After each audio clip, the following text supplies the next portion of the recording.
Yo, yo, yo. Dang, okay. We already got some folks up in here. Good evening, ladies and gentlemen. He said, okay, boomer.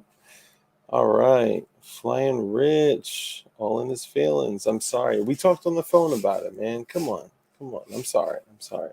You know, I'm a busy man. I'm a busy man. Luigi. It's a Luigi. We got some of P80 Ross people in here freaking saying Opie, BV, Reap. What's up, brother? Dirt McGirt, Chana Member. What's up, y'all? What's up? Angry Sarge, what's up, brother?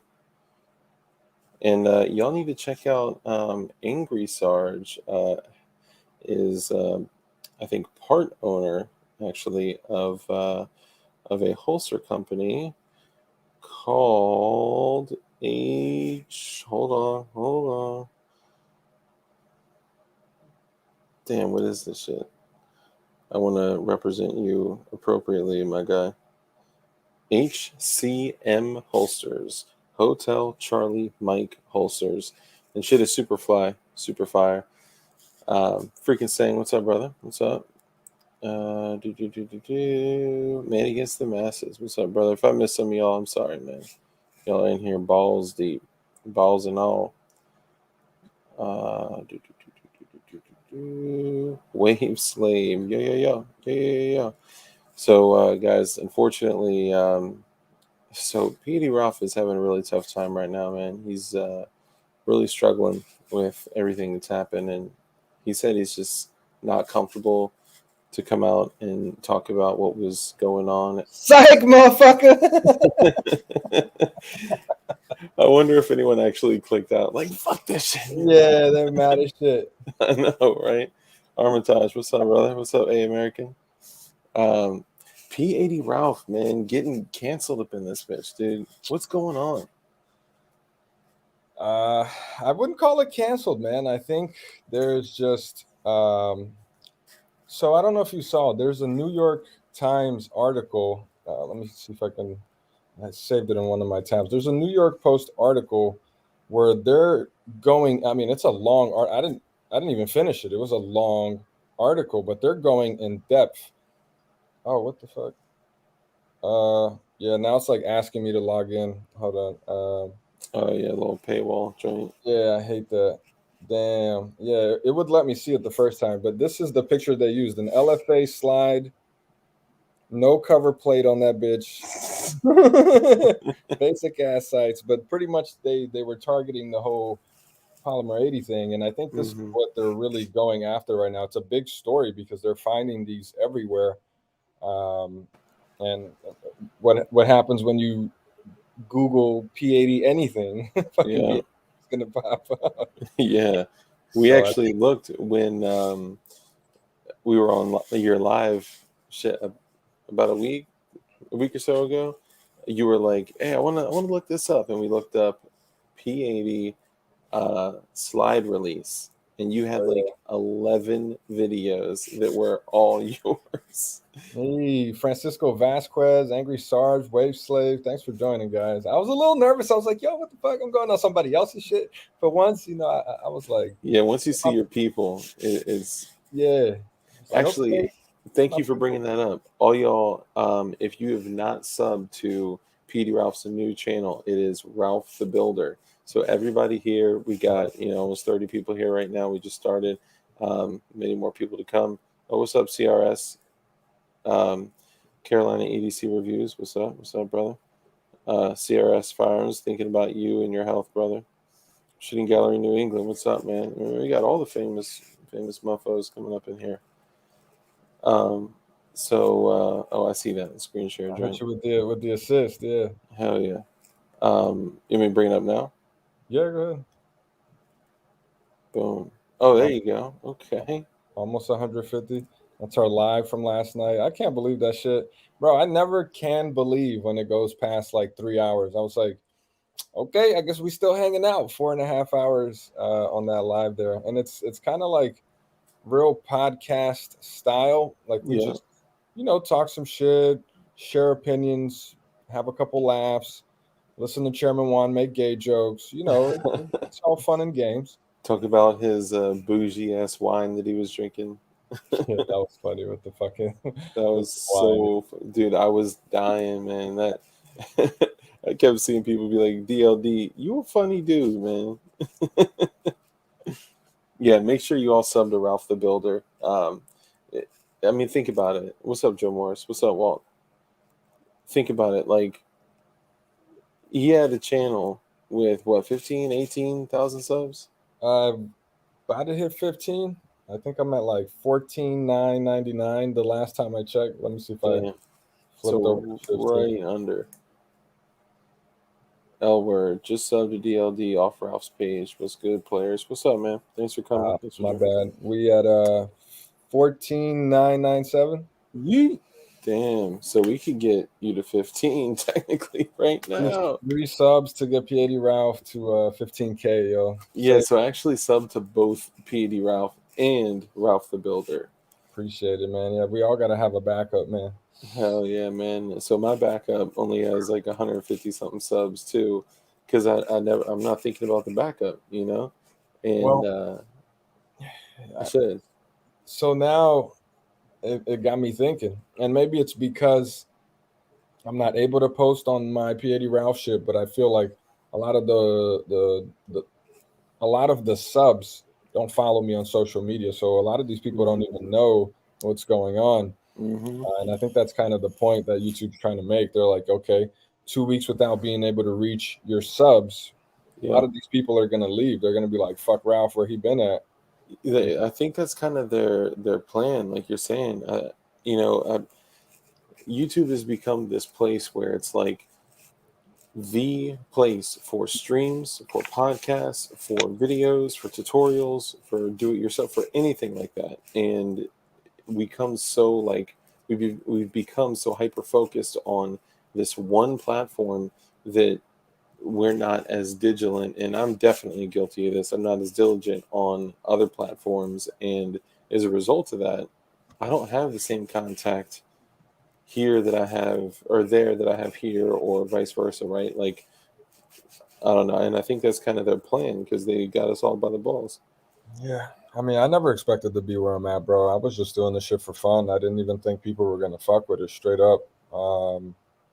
When I hit 1,000 subs, I was like, "Holy shit!" And then I was like, "All right, that was my goal. I just wanted to hit 1,000." And then I got close to five, and I was like, "All right, if I can hit 10, this could be something." Yeah, And I remember hitting 10K subs within like 2 or 3 months of hitting five. So I doubled like crazy damn. shit. And once you hit the algorithm, bro, like the subs just keep coming in. Yeah, Um, I don't I don't know if you want to share stats, but yeah. Go ahead. YouTube bases it on 28-day periods. Yeah. So my 28-day subscriber change has always been around 1,000.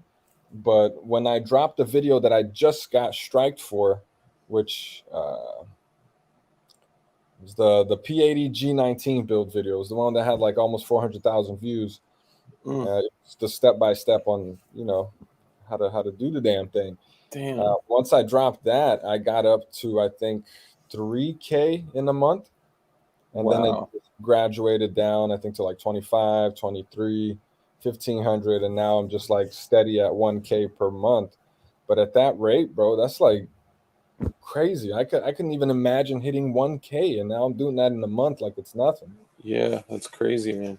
It's kind of nuts that like once you grow that type of following, that w- like I guess why don't we have, because it's kind of like a business, right? Like, why don't we have, like, one thing I was thinking of is, my own website and my own newsletter, so I have control of my people's, like, our viewers contact info, so I can email them and be like, yo, here's what's going on, put all my shit on there, put all, whatever links, let links where people can get discounts, like all sorts of shit. Like, I got a Discord with about 100 people in there.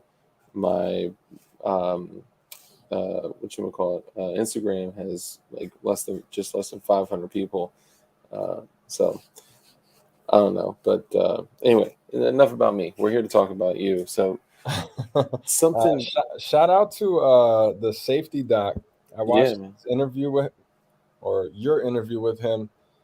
It's pretty entertaining. I like what you both had to say. I can't believe he doesn't even have 1,000, bro. That man is spitting straight up knowledge, like I so much know. knowledge. This man definitely deserves more views than me. That's for damn sure.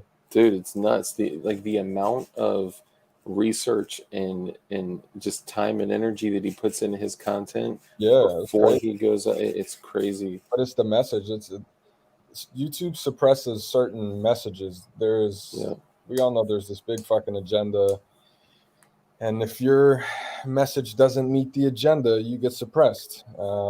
yeah, You say certain things, like when I watch Johnny B, there's a reason he says Rudy Tooty point and shooty, because yeah, that's his thing, and he made it like it's kind of controversial. Like, is that being a sellout, or is that just being compliant due to making money on the platform? Like, he's making money, so why would he hinder his financial situation by yeah, trying to be like, no, fuck that, I'm gonna say gun, I'm gonna curse? The man is smart. He's doing the yeah, he's doing the damn thing by the book, and it's taking him to where he's at. I've been watching him for a minute, yeah. I and respect that. And yeah, he's like Flying Rich said, Johnny B is dancing in the lines, and he is, and low key, low they key. know he's a gun channel. You know what I'm saying? Like they Well, he does like memes and stuff, like, oh, let's let the drama llama go, like the spicy yeah, Friday, and y'all gonna make me lose my mind. like it's entertaining. Yeah, The way he puts the shit together is very entertaining. he actually came Um, on our channel. He's I know, that's why I mentioned him. Yeah, yeah, he's a good dude. Matter of fact, we were watching I was watching Swamp Dog's channel. He just started a podcast. This was episode number 2, and I yeah. see So, bloop Johnny B in the comments. I'm like, what? Like, word. damn. Yeah, it's a small community, man. It's lots of good folks. Well, we're I all didn't. interested in the I, same shit. yeah, man. I didn't know you watched my shit like that, man. That's I'm honored.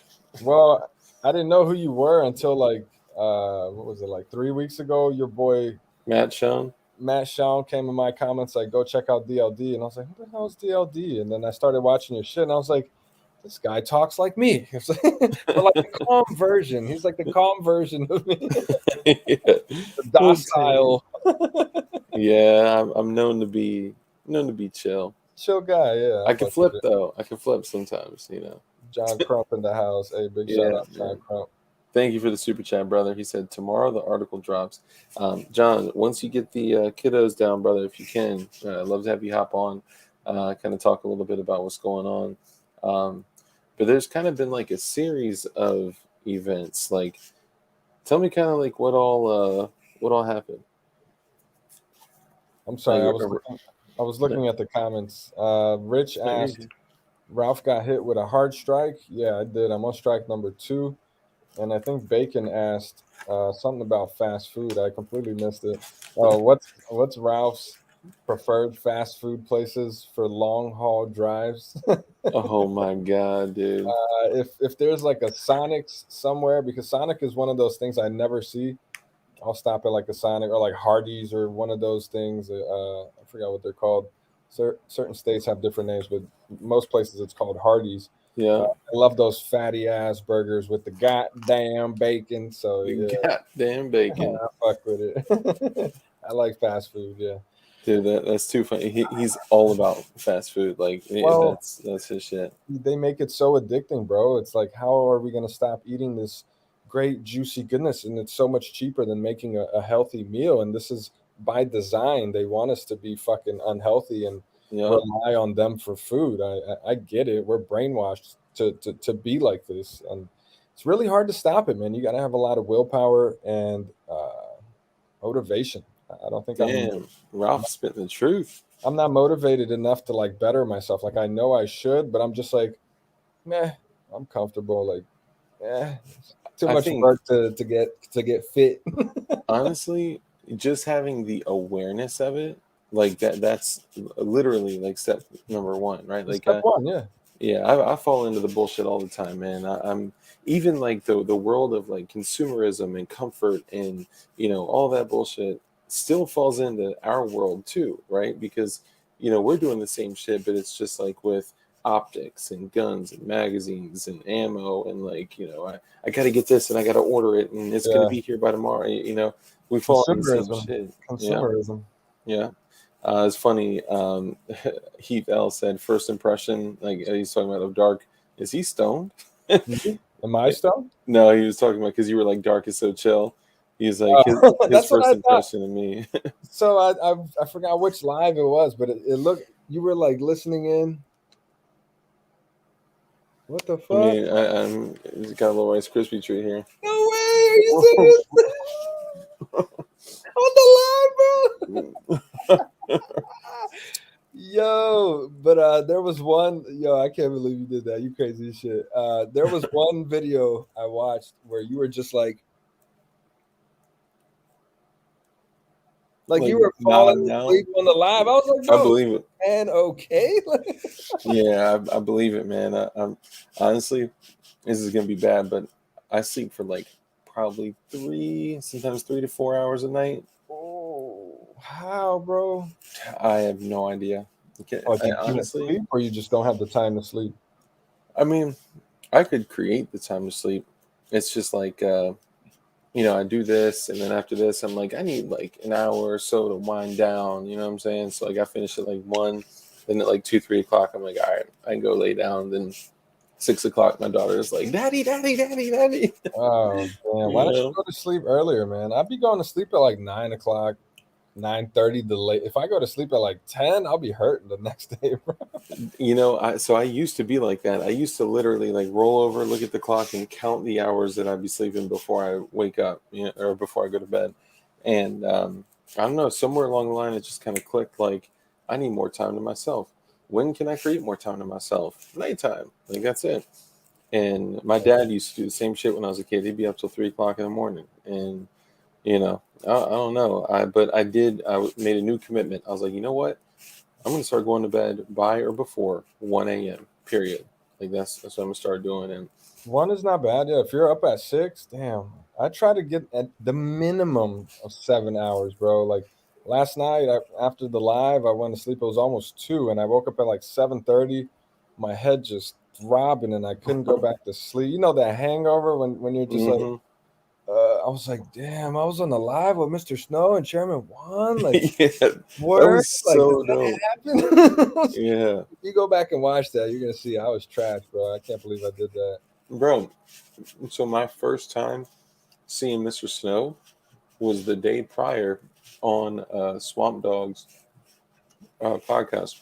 Everybody subbed the Swamp Dog shit too. So Shooting Gallery New England. So him and I called Flying Rich today, and we were talking, and he was already on the phone with Shooting Gallery New England, so he conferenced me in, and they were right there when I'd been with my daughter alone all day.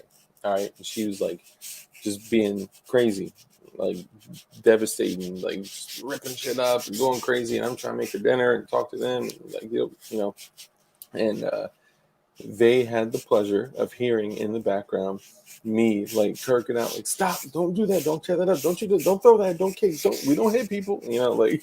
So he's like, after the phone call I had with Dark today, chill is a different word you can use. Because they heard me like kirking. Yeah, Oh, John Crump said I need the damn link. My bad, brother. it's definitely good to learn how to keep your chill. I think the best thing a man can do, I think what Jordan Peterson, Jordan, I think Jordan. Damn, I can't say the man's name. Jordan Peterson. There we go. Why couldn't I say that? I think Jordan Peterson said something along the lines of a dangerous man is a man who knows he's dangerous, but he's like calm. Or Yeah, something along those lines. I don't remember it. I remember hearing something like that. I've heard a bunch of his stuff. Swamp Dog asked, "What are your thoughts on 3D content and VR?" I don't know if he's talking about 3D printing because then he mentioned VR. So does he mean like virtual reality and 3D shit? Can you be a little more specific, brother? Hey, Tech Money in the house. What's going on, Tech Money? T for Texas. What's going on, T for Texas? Yeah, I may be able to tell what he was talking about. Hold up. John Crump said he sleeps 2 hours a night. Damn. Yeah, I mean, I don't know if you know this, but he's like partially robotic. He's got like chips in his brain and shit like that. Word. Yeah, like I'm dead ass. Jordan Peterson is the truth. Yeah, I agree with the comments. um, Oh no, all right, John, I'm sending it to you right now, brother. I Um, missed where I so did. start from the beginning. We'll go back through and make sure we get everybody's comments, y'all, because you Dirt know, Dirt McGirt said he was talking about 3D videos. So Swamp Fox, yeah, it's funny the comments on my TV I can see before I see them here. So Swamp Fox said 3D videos, the glasses, free holographic and VR videos, and 360. So that is the future. I believe we are going into what they call the metaverse.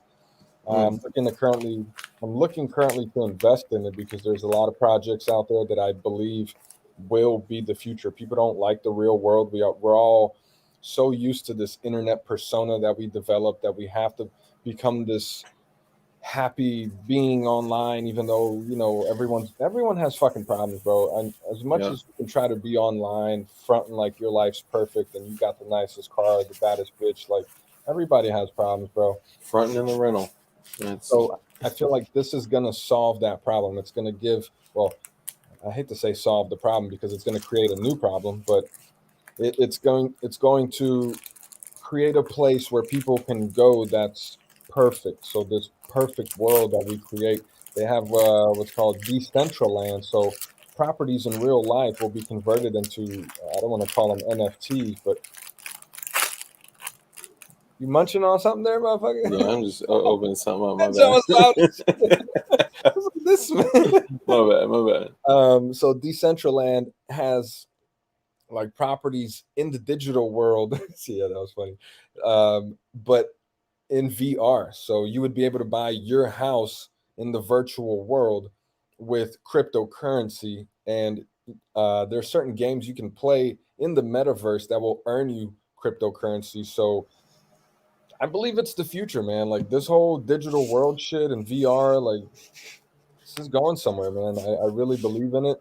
You don't think that's dangerous? Of course, that's why I said it's going to create a new problem. Like we're not going to be worried about real life anymore. Our house is going to be a piece of shit because we're spending all of our time in fucking VR. Your VR house is perfect. That little NFT that cost you $1 million look cool as shit in the metaverse, but in the real world, it's just a grainy ass JPEG. Like it's gonna it's gonna get pretty crazy, man. Yeah, like Yeah. Rich said, it's gonna be like Farmville 2.0, like Farmville, but in real life. The shit is it's gonna get crazy, man. And I think it's gonna happen within the next 5 years or sooner. They're calling for 10 years. Like right now, the technology is just not really there. Like it still looks like cartoonish, but I think within a few years, it's gonna get to the point where you can't distinguish the metaverse from the real world, bro. So it's a scary thought.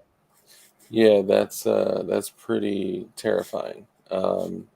We already have such a detachment from reality with just the internet. You know what I mean? Like, I already feel like there's such a detachment from reality just with what we have currently. So, you know, I don't know that. I don't know if I would personally participate in that. But I mean, usually they would make it to where you can't not participate in it. 15K, bro. I'm sorry, I Oh didn't mean. hell yeah, hell yeah. That's what's up, man. My bad. Yeah, like Tech Money said, it's gonna be like Black Mirror, like the real life Black Mirror shit. Um, I think there was an episode of Black Mirror where the people were like trapped in this place, and everything was like digital, and the way that they earned money was by pedaling the bike. Did you see that episode? Nah, I don't even know anything about that. Okay, so Black Mirror is like a look into the future, possible scenarios of what could happen if we go a certain route. And this, I don't remember the details exactly. I watched this years ago, and I think I only watched the episodes like once. But yeah, it was like real Matrix like, but not really. It was kind of like the metaverse. Like you were in this digital world, um, but in the real world, you were like a slave. All you did was pedal your little bike so you can earn your little crypto to use in the metaverse, I guess you could call it. But Yeah, man, Damn. scary shit. Lots of scary episodes on Black Mirror, like the social score thing. There was this one episode where the girl wanted to be cool so bad that she was being extra as fuck. And people can sense when you're not being genuine. Like they'll be like, "Oh, this motherfucker being fake as shit." Like it's so obvious. Yeah. And she was doing that, and her social score kept going down because people would just keep thumbs downing her. What's this Wolverine shit here?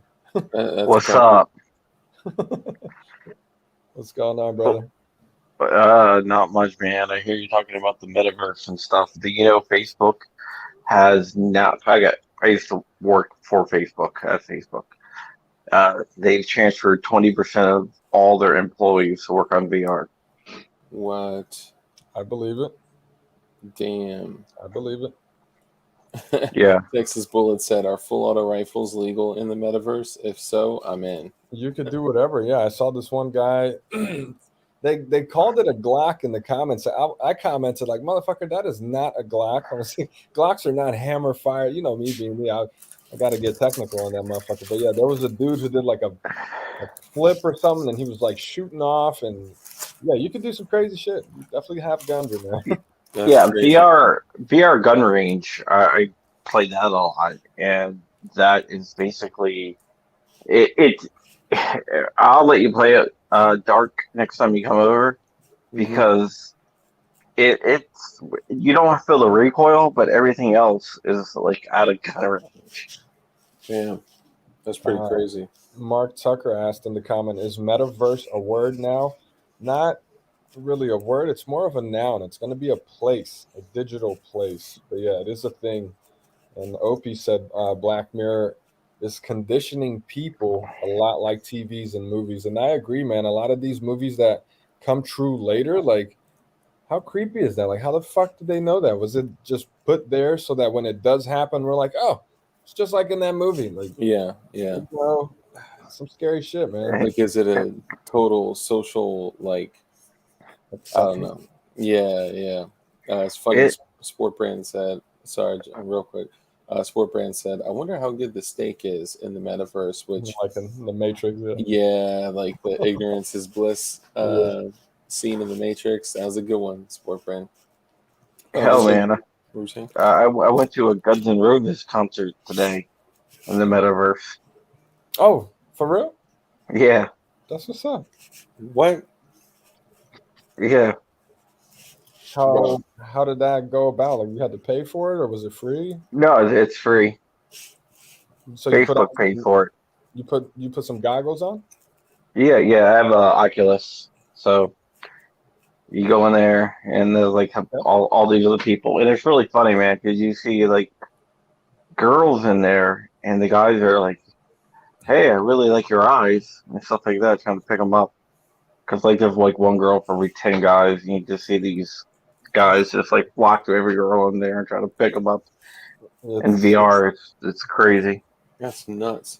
I was gonna say it's like when Ting Ting pops up in the comments and everyone's like Ting Ting, Ting Ting. It's the one girl for like 50 motherfuckers. Like it's hard to find girls that are into the same thing that we're into, I think. So it's funny. I'm sorry. Yeah, she's a champ too. She's like, yeah, I'll dump an AK and take a 6-pack to the face. I was like, damn, that's a go hard right there.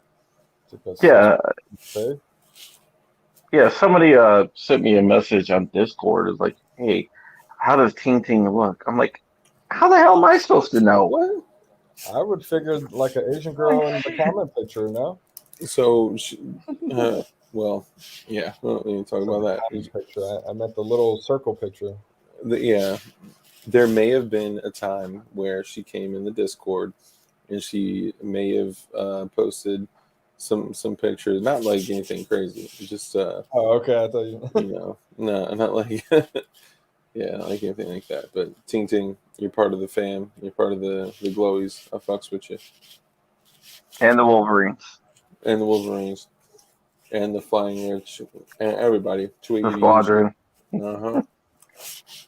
Philip Farah, what up, player? Hey, Mark Tucker, thanks for coming through, man. Ant Reviews says salute. Steak Farm by Bill Gates. Ant Reviews in the house. What's up, Ant Reviews? JC9. Oh, Ralph. So the article drops tomorrow, I think. Can we get a little info on this? Like, Oh, I did a deep dive into the dude. He used to write stuff for the Trace. He used to be a researcher at the Trace, which is every town's like website, the Total anti-gun trace.org, which shit. is the anti-gun stuff. He also used to hold uh, seminars for Think Progressive. Used to write for Al Jazeera America, which is left leaning. Vox, which is left leaning. okay, He sounded like in the interview. It sounded like he didn't know that much about guns, but he actually does. So he was trying to play dumb. no, I mean he mentioned that he did. He grew up around guns. He mentioned it.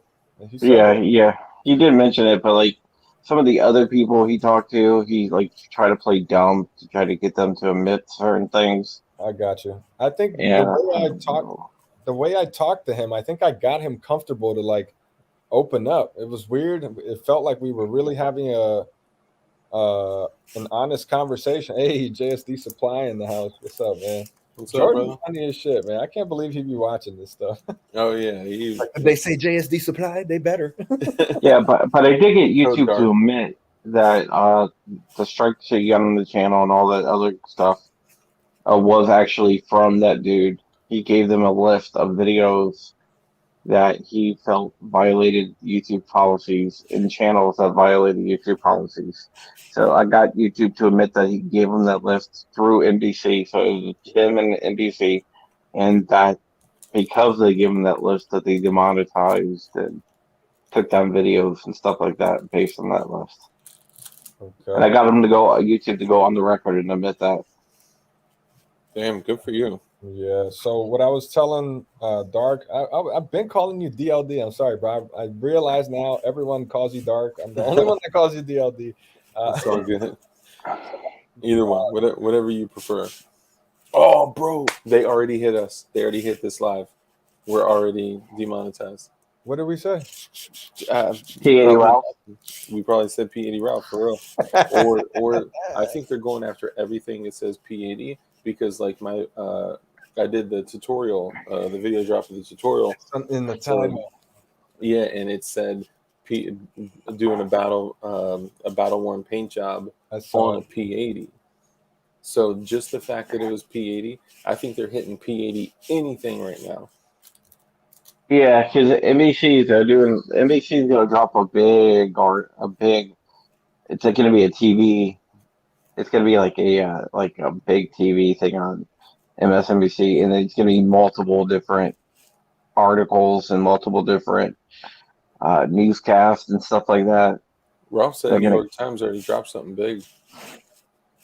New York yeah, Times. Yeah. Did you watch that, Crump, or did you read it? the New York Times, yeah, Yeah, that was a hell of an article. Very lengthy. yeah. It's the media works together, man. They have the same agenda. Yeah, Damn. we were talking T about for this earlier. Texas. Already Yeah, came up in here. Super chats. Thank you, brother. I appreciate you. It looks like there wasn't a message in there. So if you do have a message you want to get out, anything you want to say, throw it back in the chat. I'll make sure we read it to the folks. So thank you. Thank you, my yeah. friend. But pulling back the curtain a little bit, everyone on the conservative side talks to each other and coordinates, and everyone on the liberal side talks to each other and coordinates. Yeah, I And agree. then everyone on both sides pretends it's like they don't, which Well, is dishonest if you say, oh, there's no coordination. Of course, there's coordination. there is coordination. They're all owned by the same people. There's like, Mm-hmm. what is it, like 5 different people that own the world's entire media? It's nuts, bro. Yeah, like the Hearst Corporation is one. Yeah. Yeah. Rupert Murdoch owns a Few bunch. families. Yeah, So like for example, Rupert Murdoch owns like Fox. He also owns like Sky News. He owns like a bunch of different papers everywhere. I just want to address something in the comments. L Word asked, "Is it illegal to ask for a tip or advice on here on how to get something to fit proper that should have fit in the first place. So I'm pretty sure he sent me a message. I've been getting a ton of emails and Instagram messages asking for build advice, and I don't reply to them anymore. I used to once upon a time, but now somebody's like, hey, my trigger this and my firing pin that. I'm like, bro, I'm not even going to take the time to respond anymore. All of these problems have been addressed. They're all out there. Maybe you haven't found it yet, but every single problem has been addressed already. I just don't want to take the time out of my day to respond to it. It's a lot of messages. This is what killed my relationship in the first place. So I'm like very resentful now. I'm like, I'm not going to give all these motherfuckers my time of day no more. Like, you know, Yeah, I feel yeah, you. I'm sorry, brother. If you did message me with specifics, like you should see they're like very lengthy and the trigger bar this and I'm using this. But I'm like, bro, I don't care. Like, I'm so sorry. Like, Well, that's why you make your videos, though. You exactly. know, Go I watch the wouldn't damn say, video.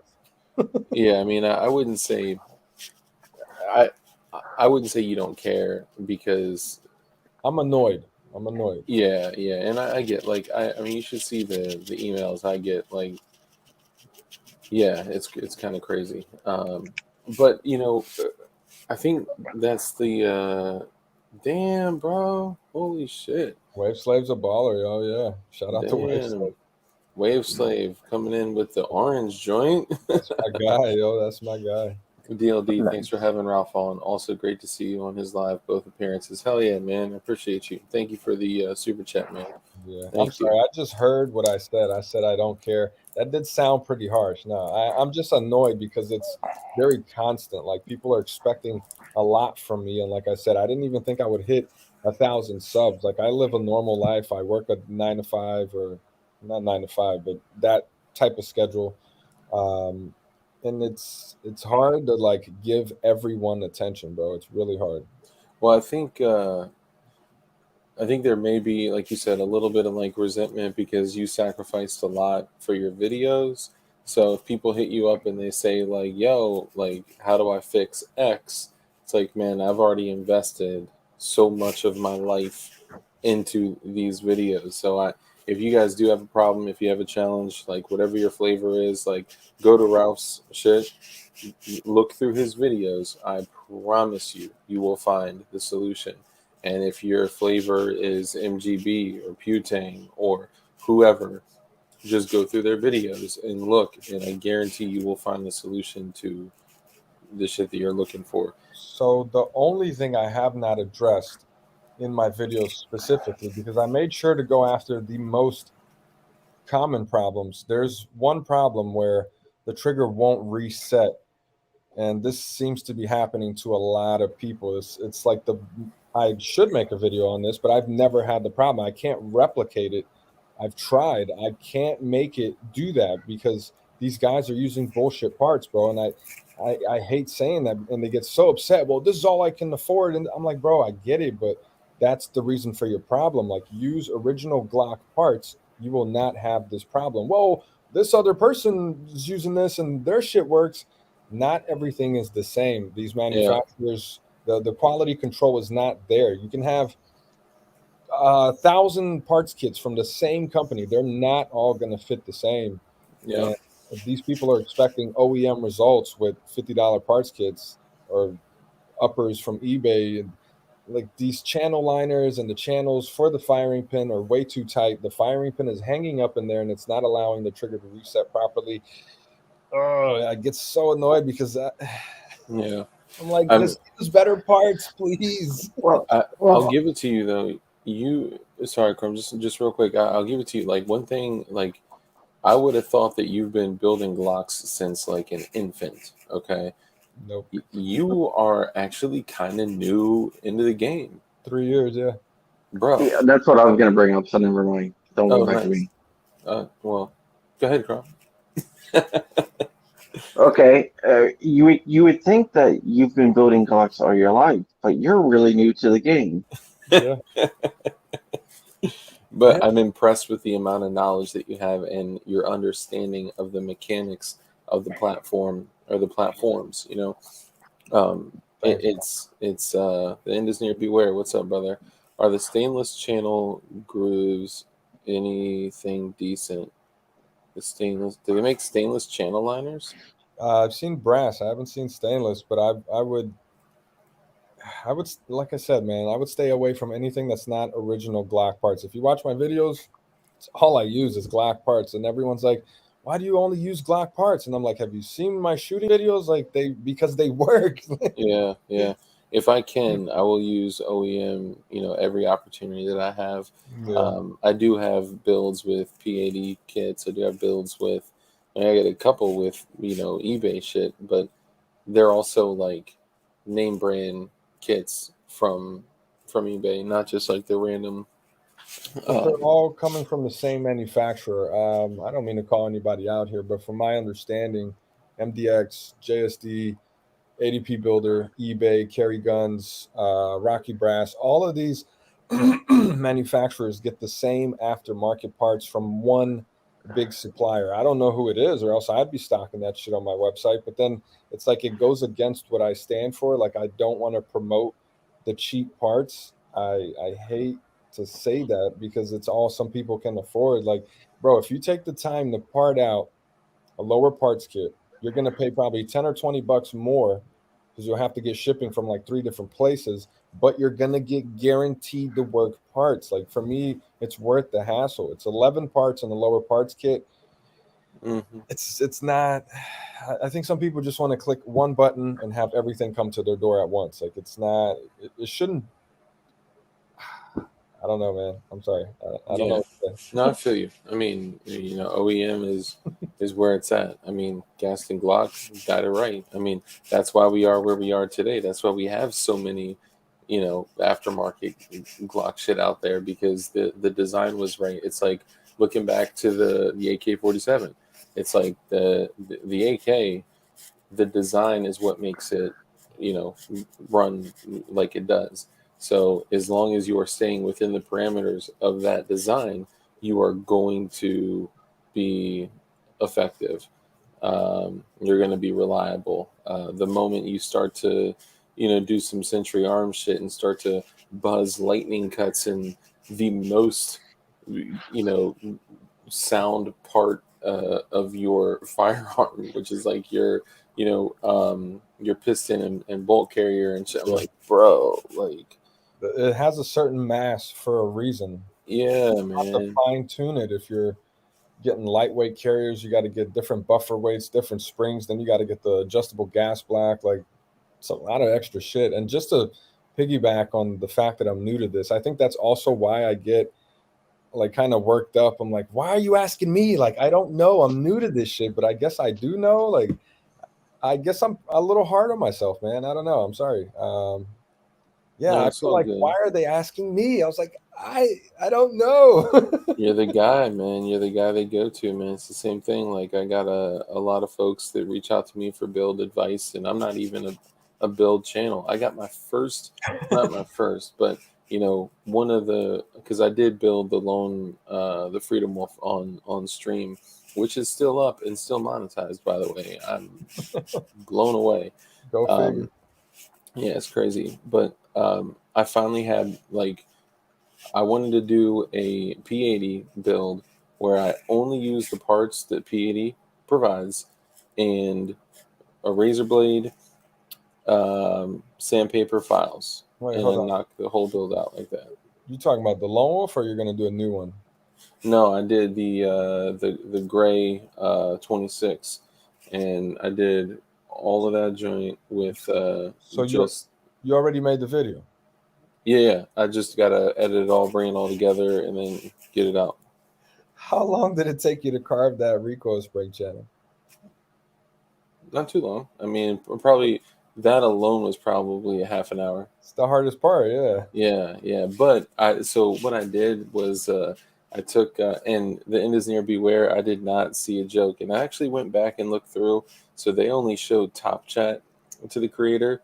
So I actually may have missed it Well, completely. Like they may have not shown me. yeah, the comments are scrolling by quick. It's really hard to pick up on what everyone's saying. Like normally, if I was running this, I would just be clicking comments like the whole time, just clicking comments. Yeah, dude, it's It's challenging. It's hard. Yeah. I'm trying, y'all. I'm trying.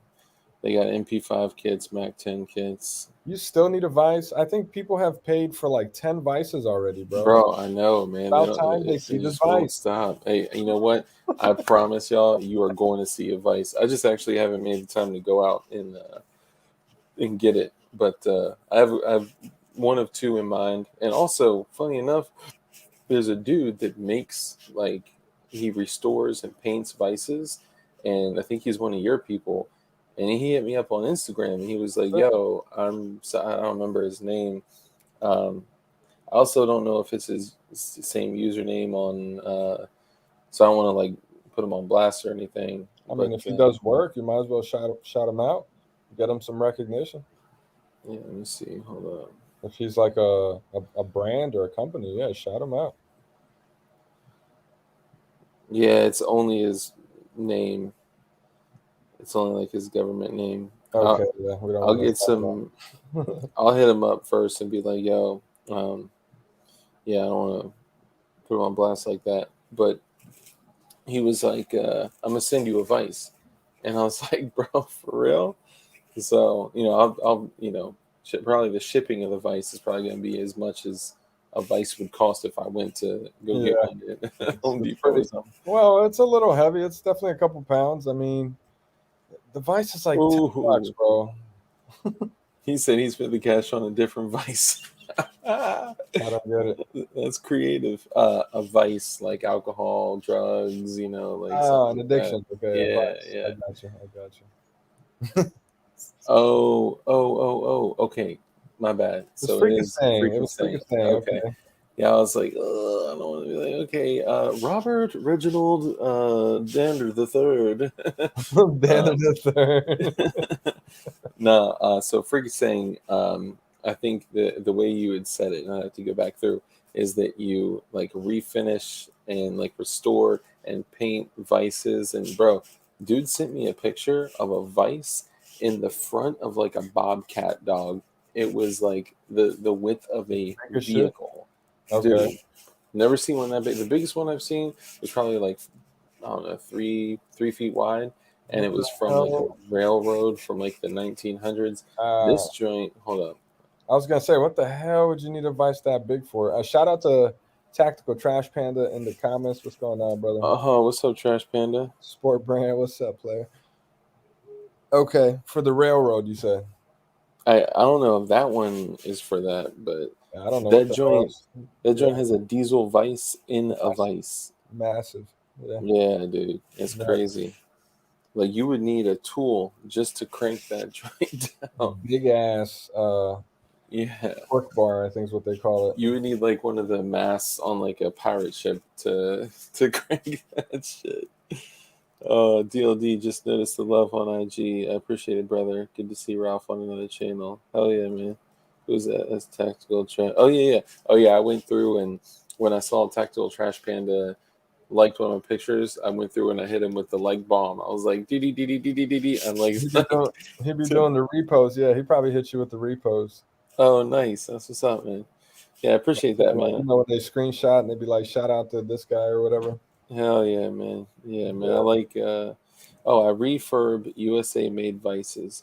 I have peoples that make new jaws and shit. Damn, that's what's up.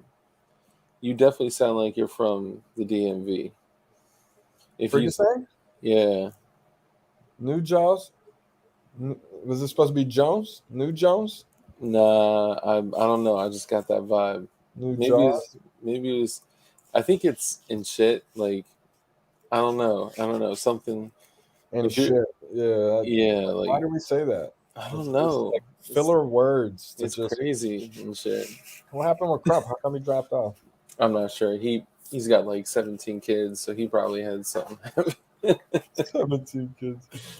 Yeah. All right, so let's go back to the beginning, because I know some folks are probably like, all right, so what's going on? Like who's getting chilling? We're talking. What you mean?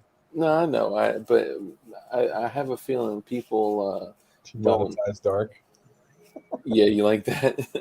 That's my DLD After Dark, aka demonetized dark. Yeah, and what happened? The first 5 to 7 minutes of the shit, it was like P80, not today. Nope. Yeah. So you were contacted by somebody. So what happened? I saw an email, and at first I was like, "Is this for real?" And then I called JSD. My first instinct reaction was, I must call Jordan right now. Damn. I said, Jordan, I got this email, man. And then he was like, well, what does it say? And I read it to him. He was like, well, that's on you, man. And I was like, you think I should respond? You think I should talk to this guy? And he was like, I don't know, man. It's on you. Like, he didn't want to be responsible for my choice. I feel him. Yeah. And I mean, I did it. I emailed the guy and I was like, the only way I'll talk to you is if we do it on the live right now. And I was like, let's go live. That way, we'll have a comment section. I was trying to make it alive. Damn. He was like, no, it's a new story I'm working on. I don't want it to be out there yet and this and that. If you want to record a video call, we can. But I don't want to be on the live because this is a developing story or something that they're working on. Yeah. And I was like, fine. At least I'll be able to, save it. So I didn't want him taking my words and twisting it around and making it seem like, for sure, he said this, but he meant that. So I wanted it to be on video so that there was no confusion about what was said. And like I said, he seemed like a genuine guy. I mean, I started it off very hostile, like coming at him like, who the fuck are you? Why you messaging me? Why you hit me up? Yeah, I was like, what's your intention with it? I think my exact words were, what's your intention with this? Like, what are you trying to do here, motherfucker? Yeah. And he was like, well, and I gave him like respect and the time of day. I didn't treat him any less or any more than I would anyone else. I treated him just like a regular person. And I mean, it just felt like a regular conversation. Like he was genuinely interested in what was going on with YouTube and why my videos specifically are still up. And I was like, well, I mean, they've given me strikes, warnings. They've demonetized my channel before. Like, I'm not doing anything wrong. Like, I feel like this is America. We can do this shit. It's not a big deal. They have tried to demonetize your whole shit before? No. I'm sorry. Oh, okay. Just like individual videos. Yes, that's what I meant. Like, gotcha. Demonetize my videos. I have a lot of yellow and red marks. Some of the red marks are on the more detailed videos. Damn, you got the red joints? You've never got a red mark? Nah, bro. And I'm talking about some spicy shit. Red mark means your shit is so bad that the person has to be logged into their Google account to even be able to view it. You can't be an anonymous viewer. And I think the reason for that is because of what the topic is, bro, because then Google has the information of who specifically is watching what. So in a way, I feel like they did that on purpose. They're building up this database of who the fuck is watching this shit. Who's watching the P80 Route videos, Yeah. Dude, they do the same thing on explosives too. They his gamer keyboard. Yeah. So the dude mentioned something about, because I'm passionate about this shit. When I talk about it, you can see that I like doing it. I love this shit. Like you said, you were like, about this and that, and the mechanics, like, because I take the time to like dive into it and learn how the parts work together and all that shit. So I got really passionate in my conversation, and I guess he felt it, and that made him come out, and he was like, "Oh, this sounds like the keyboard community, this," and I was like, "The what, motherfucker?" He's like, "Oh, the gaming keyboards," and I was like, "Yeah, I don't know shit about that." What? Maybe he got offended or something. I don't know. But yeah, he's like, "Yeah, I'm a nerd for the mechanical keyboards," and Angry Sarge thought he said mechanical dildos for some reason. And it was like a joke. It was funny as shit, but yeah. Damn. Anyways, but yeah. So after the video, the next day, I'm at work, and at lunch break, I check my emails, and there was YouTube. Strike number 2, your video's been removed, and they went after the P80 G19 build video, my biggest video, almost 400K. Yeah, that's what I was thinking. Like literally almost 400,000 views, bro. Bro, I've had several people message me since that happened, and they said, "Bro, what happened in the video?" Like I refer to that video every single time, and I was like, "Bro, they deleted it." Well, can you send me the video? I was like, "I don't have it." So anytime I upload a video, I delete it from my phone because it takes up too much memory. Oh, I don't have oh, any of my original videos, bro. Not a damn. single one. As soon as I upload it, I just delete it from my phone. I'm like, ah, it's on YouTube. It's out there for the world. Like, So you can go to internetarchive.org and get anything, anything sure, ever. I can get my videos back. You can get anything. The ones I was most worried about was my AR-15 lower parts series. So those videos took me very long to edit. Or I'm sorry, I spent a lot of time editing and very long, lengthy videos, like 30, 45 minutes, showing step by step, do the spring like this and tuck this in there and put like exactly how to build an AR from the milling process to the lower parts to the upper, the oiling, like everything. And I did it in Yeah. a 5-part series. Video number 1 was only 8 minutes long, and it wasn't violating any terms. All I did was show parts and tell you what tools you needed. I didn't even have links or anything. I was just like, this is the upper. You're going to need an upper, a bolt, a charging handle, a lower parts kit, the lower, the drill press. I was just naming shit and showing and giving tips. So make sure to keep the drill press at this speed and this and that. Like, that was part 1.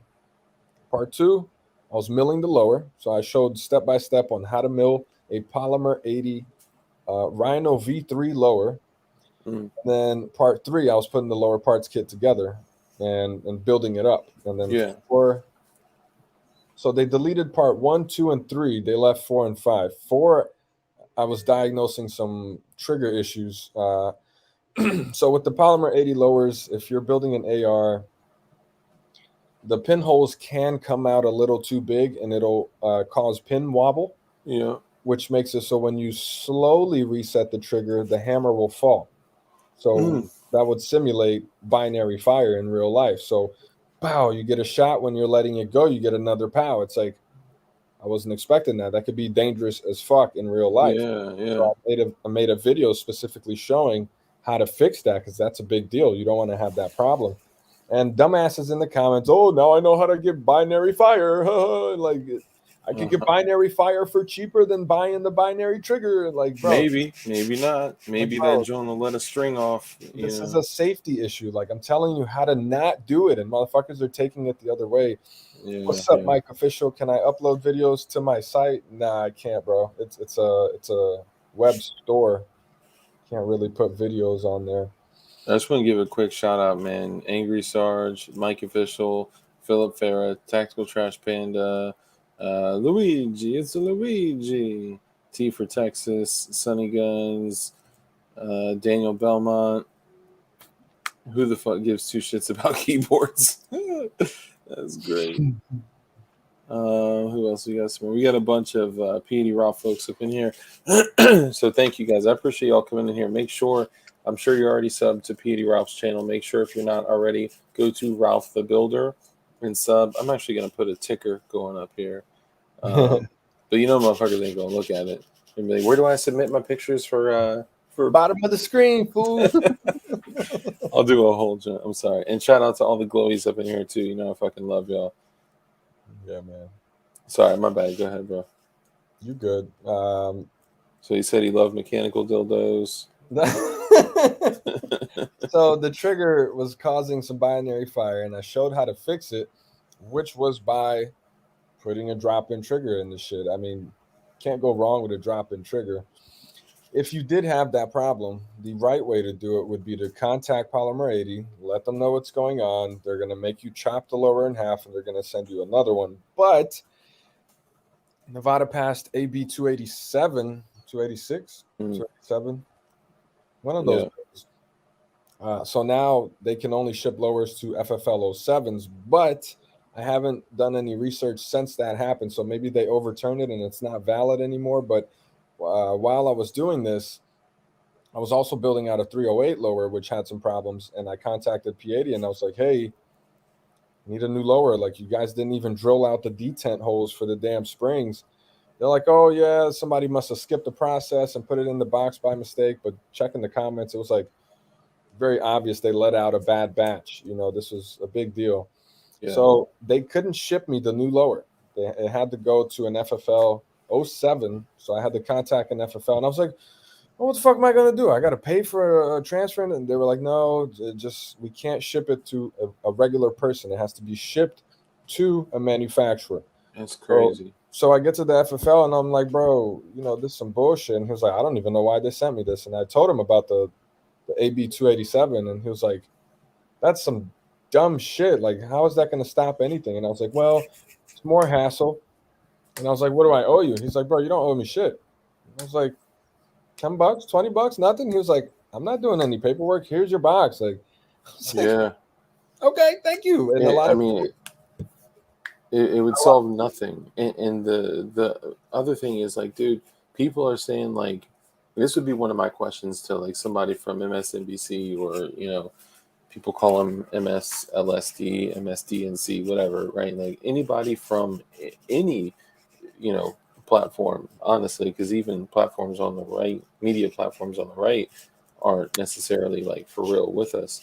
But when people are like, with ghost guns, like, having all these ghost guns out here that are unserialized, like, hold on, when has firearms being traceable ever prevented anything? You guys are acting like this is going to prevent something. Yeah. Like, all this is, it's crazy, man. I mean, I hate to even, like, talk about it, bro, because that was a concern of mine when I first got into it. And like I said, I've been doing this for 3 years, so I'm still technically, like, new to the whole 2A community, but I see it's a very American, very specific community, and I decided to be a part of it. So when I first got into it, I didn't really know what it was about. I was thinking, like, oh, how can people do this? I can't believe this is legal. I was still in this mindset because I'm from Brazil. There, if you're either, sorry, how do I word this? If you got a gun out there, you're either a cop or robber, right? Cops and robbers have guns. Exactly. There you go. Yeah. So regular civilians. Now the new president just passed laws that regular civilians can apply for the license to own and carry.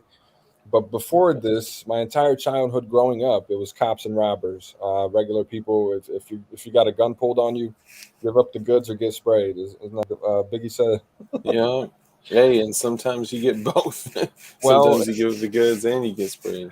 It happened to my mom. It happened to my brother. It happened to me. Like, it was very common, bro. Like, to have a gun pulled on you and give me your shit. Like, Yeah. I grew up like that, so I always had this fear of, I guess, guns. I mean, I don't know, bro. Like, It's a totally different perspective.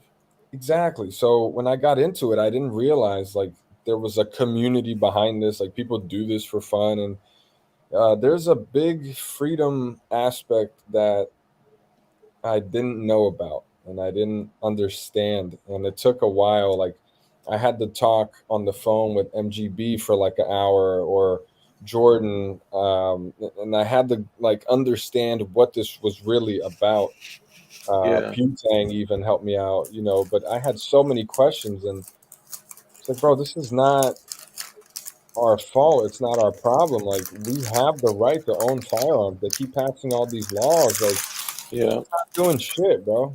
Well, I think, like, one thing, and I've never heard it explained better, because I remember, so when I was 18 years old, I was already in, like, the world of guns, not in a positive, safe, and healthy way.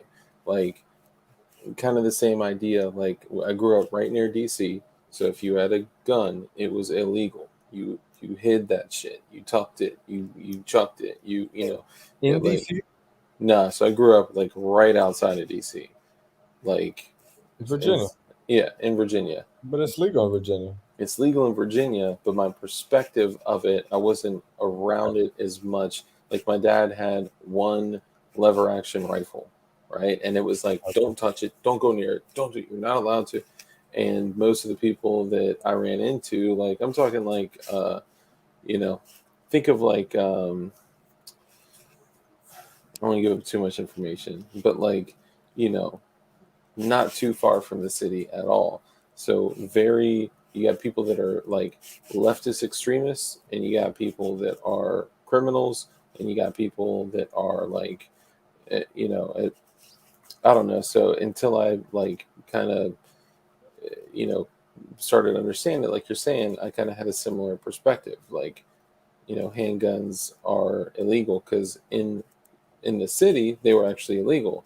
Yeah. Right over the line of Virginia, it was, you know, more normalized, but still in the area that I grew up in, it was, you know, um, not as popular, I guess. But so I was fucking around with guns like when I was younger, just, you know, being stupid, doing dumb shit. And I was when I playing with BB guns. I mean, I had the BB guns, but had some of those too. shooting cans in the backyard. Like, I never thought in my head when I was younger, like, I need a gun. Like, it was never in my head. You know, we're brainwashed to be victims, bro. Like, if someone pulls a gun on you, you better give them what they have, or else, you know, they're gonna shoot you. Like, we're brainwashed to become victims, and like this whole thing with the Rittenhouse trial, like they're trying to make it this big deal. Like, bro, the motherfucker obviously was defending his life. Like, they were trying to kill this kid, and he's defended himself. Oh nah, he should have just got hit with that skateboard and shut the fuck up. Like, what? Bro, Is this real? Like, what? I'm gonna share a photo of a security guard that got hit with a skateboard. Cracked his fucking head open, I bet. Bro, I'm talking like life-changing shit forever. Like, crippled. Over getting, I don't want to give too much away. Give me a sec. Shout out to Daniel Belmont in the comments. He said, fuck being a victim. Hit him with the 9. Yep. All right, where's that? With that strike 89. Yeah, I agree. Oh, you got strike 80? I'm jealous. I have a whole bunch, bro. I made a video of my strike 80 collection. People are hating. Man, where can I get one? Where can I get one? I'm like, bro, you can't. They get mad as shit. 2 years ago, that's where you can get one. I think it was like 10 months ago. So, oh, for real? Funny story. I remember telling Angry Sarge, I think it was in January or February, Primary Arms was selling strike 80s on sale for like 110 or 115 or something. It was like stupid. It was way below the retail price. Retail was like 147. Yeah. And I told Angry Sarge, bro, they're trying to get rid of these. There's not going to be any more. Like, why the fuck would they be pricing these lower than retail when these are the hottest fucking frames out right now? Like, we need to stock up before they sell out. Sarge bought like 20 of them, bro. I bought like 10. Yeah, I stocked up. I maxed out a card, getting as many as I could, bro, because I knew they were going to sell out and they weren't going to come back. It was like, I didn't know, but I assumed based on the marketing that the way they were doing it was kind of like hype, push it out. And then we were like, okay, where's the next batch? And they were having a really hard time. By like March, I think they dropped a little batch here, little batch there, sold out instantly. And then after that, they started going up in price. 250, 300, 350, 400, 550, 600. I saw one time for $9. It was like $1,000 for a fucking strike. You told me. I'm like, what? That's why when one of my peoples, who shall remain nameless, sent me something, and I get to my door, and I see this sitting on my front stoop. I'm like, oh shit! I have so many of those boxes. Yeah. Dude, I was like, Ralph was just talking about this shit. Oh my god! I was gonna turn up, and it was like nothing. So it was a care package of that, which I'm very grateful for, and I was no strike 80 though. It's not strike 80, and I texted him. Shout out to Bag Q45. I think he follows me on Instagram, so yeah, I was definitely talking about it on Instagram. Hell yeah! I'm gonna share something real quick. If anybody in this 60 people or so are squeamish, queasy, if you don't like seeing heads that are dented in with the truck of a skateboard, then you may want to look away. If you have children around, then you should definitely be reconsidering your life decisions that you have children watching my shit. But I mean, it's not that bad. Like, it's not that bad. I mean, it's bad, but Okay, I'm it ready. ain't that bad. Dented in, bro. Totally fucking dented in. They had to remove some of this fool's brain. Broke his fucking skull. Yeah. Totally. It's kind of Wow. like. So hold on, my. Let me. Wow. I can used to bring it up. skate, by the way. Random fact. Oh, for real? Yeah. That's what's up. What were you rocking back in the day? Was I rocking as far as what, a skateboard? Yeah, what kind of board? There was a skate shop in DC called Bureau. You ever heard of Bureau? Okay. They were on Oh, 14th Street, like 14th and U around there. damn, bro! I used to hit the jumbo slice there all the time. Almost All like the time. Saturday nights, yeah. Yeah, Where that's you probably crazy. saw you and never knew it was you, bro. Dude, they had a flea market on 13th and U that I would hit like almost every weekend, man. I used to skate all those streets of DC, bro. Yeah, That's I crazy. love skating the street. I don't do it anymore because now if I get hurt, I won't be able to work. So the last Yeah. time I got hurt, I twisted my ankle trying to do a fucking kickflip, and my foot rolled off the front, and I couldn't walk for like 3 weeks. And I was like, yeah, let me just take it easy. I was like, I'm getting old. Like, let me stop. Let me not do that. But I love skating through cars in DC, running through intersections in the middle of the street and shit. Like, oh, That's dope, man. Yeah, dude, I guarantee, like, we literally like had to have brushed shoulders at some point, man. yeah. Just walk right past each other. Used to play paintball. I tried paintballing like once, bro. I slipped on a rock and I cracked my fucking shin. It was really bad, and I just didn't try it anymore after that. Why did Kyle shoot that man? It was just a skateboard. A security worker confronted the skateboarders. He ended up with brain damage. Nearly 9 months later, he still struggles with walking and recognizing family members. I mean, he's missing part of his head, bro.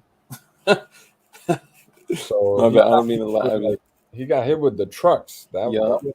That was not the board. That was the trucks. So I was actually going to mention that. So I got a little self-defense device, and you slip. Well, honestly not. It's a little Kershaw joint. It's like a bottle opener. It's a thing you use as a flathead. It's like a multi-tool, right? Mm-hmm. But if you slide it on your pinky, the way it's arched, I don't know if they did it on purpose. It rides up here perfectly, and it's got like a little like solid steel like stud on there. And if you were to like just crack someone, it would punch a hole, like a hole puncher, like in someone's skull. And a truck with the right leverage, the right strength, like will do the same thing, and it will literally just punch a hole. It's like a hammer, yeah. Yeah, it's crazy. And the amount of leverage you get from swinging that joint oh man. Somebody That's get terrible. that guy a hat. That's fucked up, bro. That's fucked up, bro. That's fucked up, bro. This fool can't recognize his family, and he said, "Somebody get that fool a hat." Philip said so he's in the air. Yeah, that's fucked up. Philip said he's in the airsoft now. So I tried airsofting once. Airsofting. It's like when you go to the arena to have the big match kind of thing. Yeah. You ever done that? Yeah. So not totally. Like I when I was a kid, I would paintball like in the neighborhood and shit, which was crazy because nowadays you can never like imagine going out in the neighborhood and like just dumping paintballs and sorry I hit your house, you know. Yeah. But I just went paintballing like legit like on like a real like dope spot that you like pay to go, and I mean that shit was some like good training for sure, really good physical activity, but yeah, getting shot is not fun. Definitely not. I wouldn't recommend it. What were we talking about before that? My bad. Airsoft. Airsoft. Mechanical dildos. I think you're just gonna say that every time now. I think it was airsoft. So when I went to this arena, who the fuck? I think I went with my cousins, bro. Somebody sucked me into it. Come on, we gotta go. You gotta try it. was before I got into guns. I'm sorry, I hate saying guns because it sounds dirty. Like now, after learning, I wanted to say firearms now. It's just, or maybe we could say Rudy Tooties. After I got into Rudy Tooties, before I got into Rudy Tooties, the short ones. Before I got into the short and long, no homo. Yeah, right. I went to this damn event. I thought it was cool as shit. I don't even remember what my weapon was. Like trying to think back on it, I couldn't even tell you because I didn't know anything about firearms at that time. Mm-hmm. It was cool until like round 2 or 3, and I got hit in the damn neck with a fucking BB or a pellet, or whatever, the airsoft pellet. Yeah. 400 feet per second. That motherfucker hurt, bro. Yeah. That shit left a big ass bubble on my neck. Like, why don't you wear a hoodie? And this, I was like, motherfucker, I was wearing shorts. Like, they didn't even tell me. Like, my legs were getting lit up, and I was like, okay with it. But when that got hit in the neck, bro, that shit hurt like a bitch. And I was like, man, fuck this. And you know, they saw you wearing shorts. I'm not playing no more. I'm going home. I give up. Yeah, no, dude, I feel you, man. I got hit with I got hit twice, 2 paintballs on the top of my head, dude. That shit. But I caught some people like bad, bro, bad. Especially people that don't want to call out. Dude, I hit this dude twice. He was like tucked, like behind this little bridge. It's like a wooden castle, and there was a split in the wood, and I'm just like trailing my paintballs, right? And I'm just like chung chung chung, and I'm like, oh, adjust, chung chung chung. Aim on point, yeah, dude. 3 of them came through that little split in the wood, and I saw him go, ugh, like that. But he didn't call out, so I was like, oh hell no. So I like walked out like in the fire, dude. Came around, and he was like tucked behind. Didn't even have time to raise his gun. I hit him with the. Yeah. Yeah, I mean, it's fun, isn't it? I saw an interview one time. I don't know if it was an interview, maybe a documentary, probably by Vice or something, on paintballing in, I forgot the city, bro, but there's a city where they were doing this citywide, like they were trying to stop gang violence. So they had this game in the city where it was like paintball wars. So they would pull up on each other, different sets, different hoods, and spray each other with paintballs, bro. What? Like they would retaliate with paintballs. Like it was a game. Wow. Yeah, so you had to be strapped with your paintball gun at all times because it was like game on in Detroit. Yeah, I think it was Detroit. It was a pretty good documentary, bro. Definitely worth the watch. I wish I knew the name of it. I would mention it. I'm sure you could type paintball wars in the hood or something, and Damn. They even asked the cops, and they were like, "Are you okay?" Well, they're like, "Well, they're causing property damage, but this is better than people dying. And if they were using real guns, then it would be much worse." Like the cops were okay with the shit. Like what the fuck? Yeah. Whatever. Seeing a band of dudes running down with paintball guns, like twisting the gas on their shit. Gang, yeah, but like a game. Make shit fun. Wait till it's in the metaverse. Do it in the metaverse. Yeah, right. Drive-bys in the metaverse. You got beef. Oh, I got you. Oh, I'm about to see you in that metaverse, motherfucker. Yeah, right. Hey, wait till you get off work, bitch. It's like Twitter. Like you could say some ratchet shit on Twitter, but then in real life, it's like nothing happened. It's crazy, man. Yeah, there's or the other way around. There's people who take the internet way too seriously, and then take it from the internet to real life. Oh yeah, you said this about me on Instagram, motherfucker. Get sprayed up over a fucking comment, bro. Like what? Yeah, man, it's crazy. I was playing, motherfucker. Yeah, right. You didn't see my emoji. You didn't see my laughing emoji. Yeah, right. It wasn't funny, motherfucker. Yeah, man. People take that shit too seriously, and there's all these fools like selling Glock switches on Instagram and YouTube and shit. I'm Oh, like, bro. so And hot. then bro. motherfuckers are hitting me up like, you think this is kosher to? I'm like, no, No, bro. I'm not. Everybody asks me about drums and switches and shit. And I'm like, bro, that's the dumbest shit. You don't need a fucking drum. You don't need a fucking switch. Like, that shit is just. All right, let's get into a rabbit hole here, okay? Rap music. I think the only I got So hella you skits. Got yeah. hella skits. Rap music has brainwashed all of us to be Glock lovers and in a way firearm enthusiasts, but they make it so we feel like it's illegal. Like I said, I always felt like the gun shit was like cops and robbers. I didn't realize there was people who did this Yeah. for fun. But they drilled this into your head. Bravo the Glock, someone the 9, like everything's Yeah. about Glock or Draco. And I guess when I got into it, all I knew was Glock, Glock, Glock. I think that's why I stuck with P80 so much, because I was like, oh, I got the Glock 9. Oh, I got the Glock Yeah. 30. Like, it just sounds cool to say. Hold on. Do you have any factory Glocks? Not a single one. You've never purchased a factory Glock like from a store? Not a single one. The state of Maryland requires a handgun qualification license. And I thought, why am I going to spend $300 to take a class, give these motherfucker my prints, just to be able to buy something? It's like at that point, all you did was get the license. And then you got to wait 7 days and pay the state trooper another fee on top of your transfer fee. Yeah. I was like, bro, by the time I get a Glock, it's gonna be like $1,000. I was like, I could build 2 for that. Yeah. Fuck all that noise. So I never even got into the licensing process. You don't need it. So I guess a big misconception was a lot of people say gun license. Oh, do you have a gun license? Do you need blah, blah, blah, gun license? Like, what the fuck's a gun license? There's no such thing. There's a license to carry. There's a license to purchase. What the fuck's a gun license? There's a license for hunting. So it's a big misconception that you need a gun license. Like, it's not. There's no such thing as a gun. Like, Well, which gun license? Yeah, I think they're confusing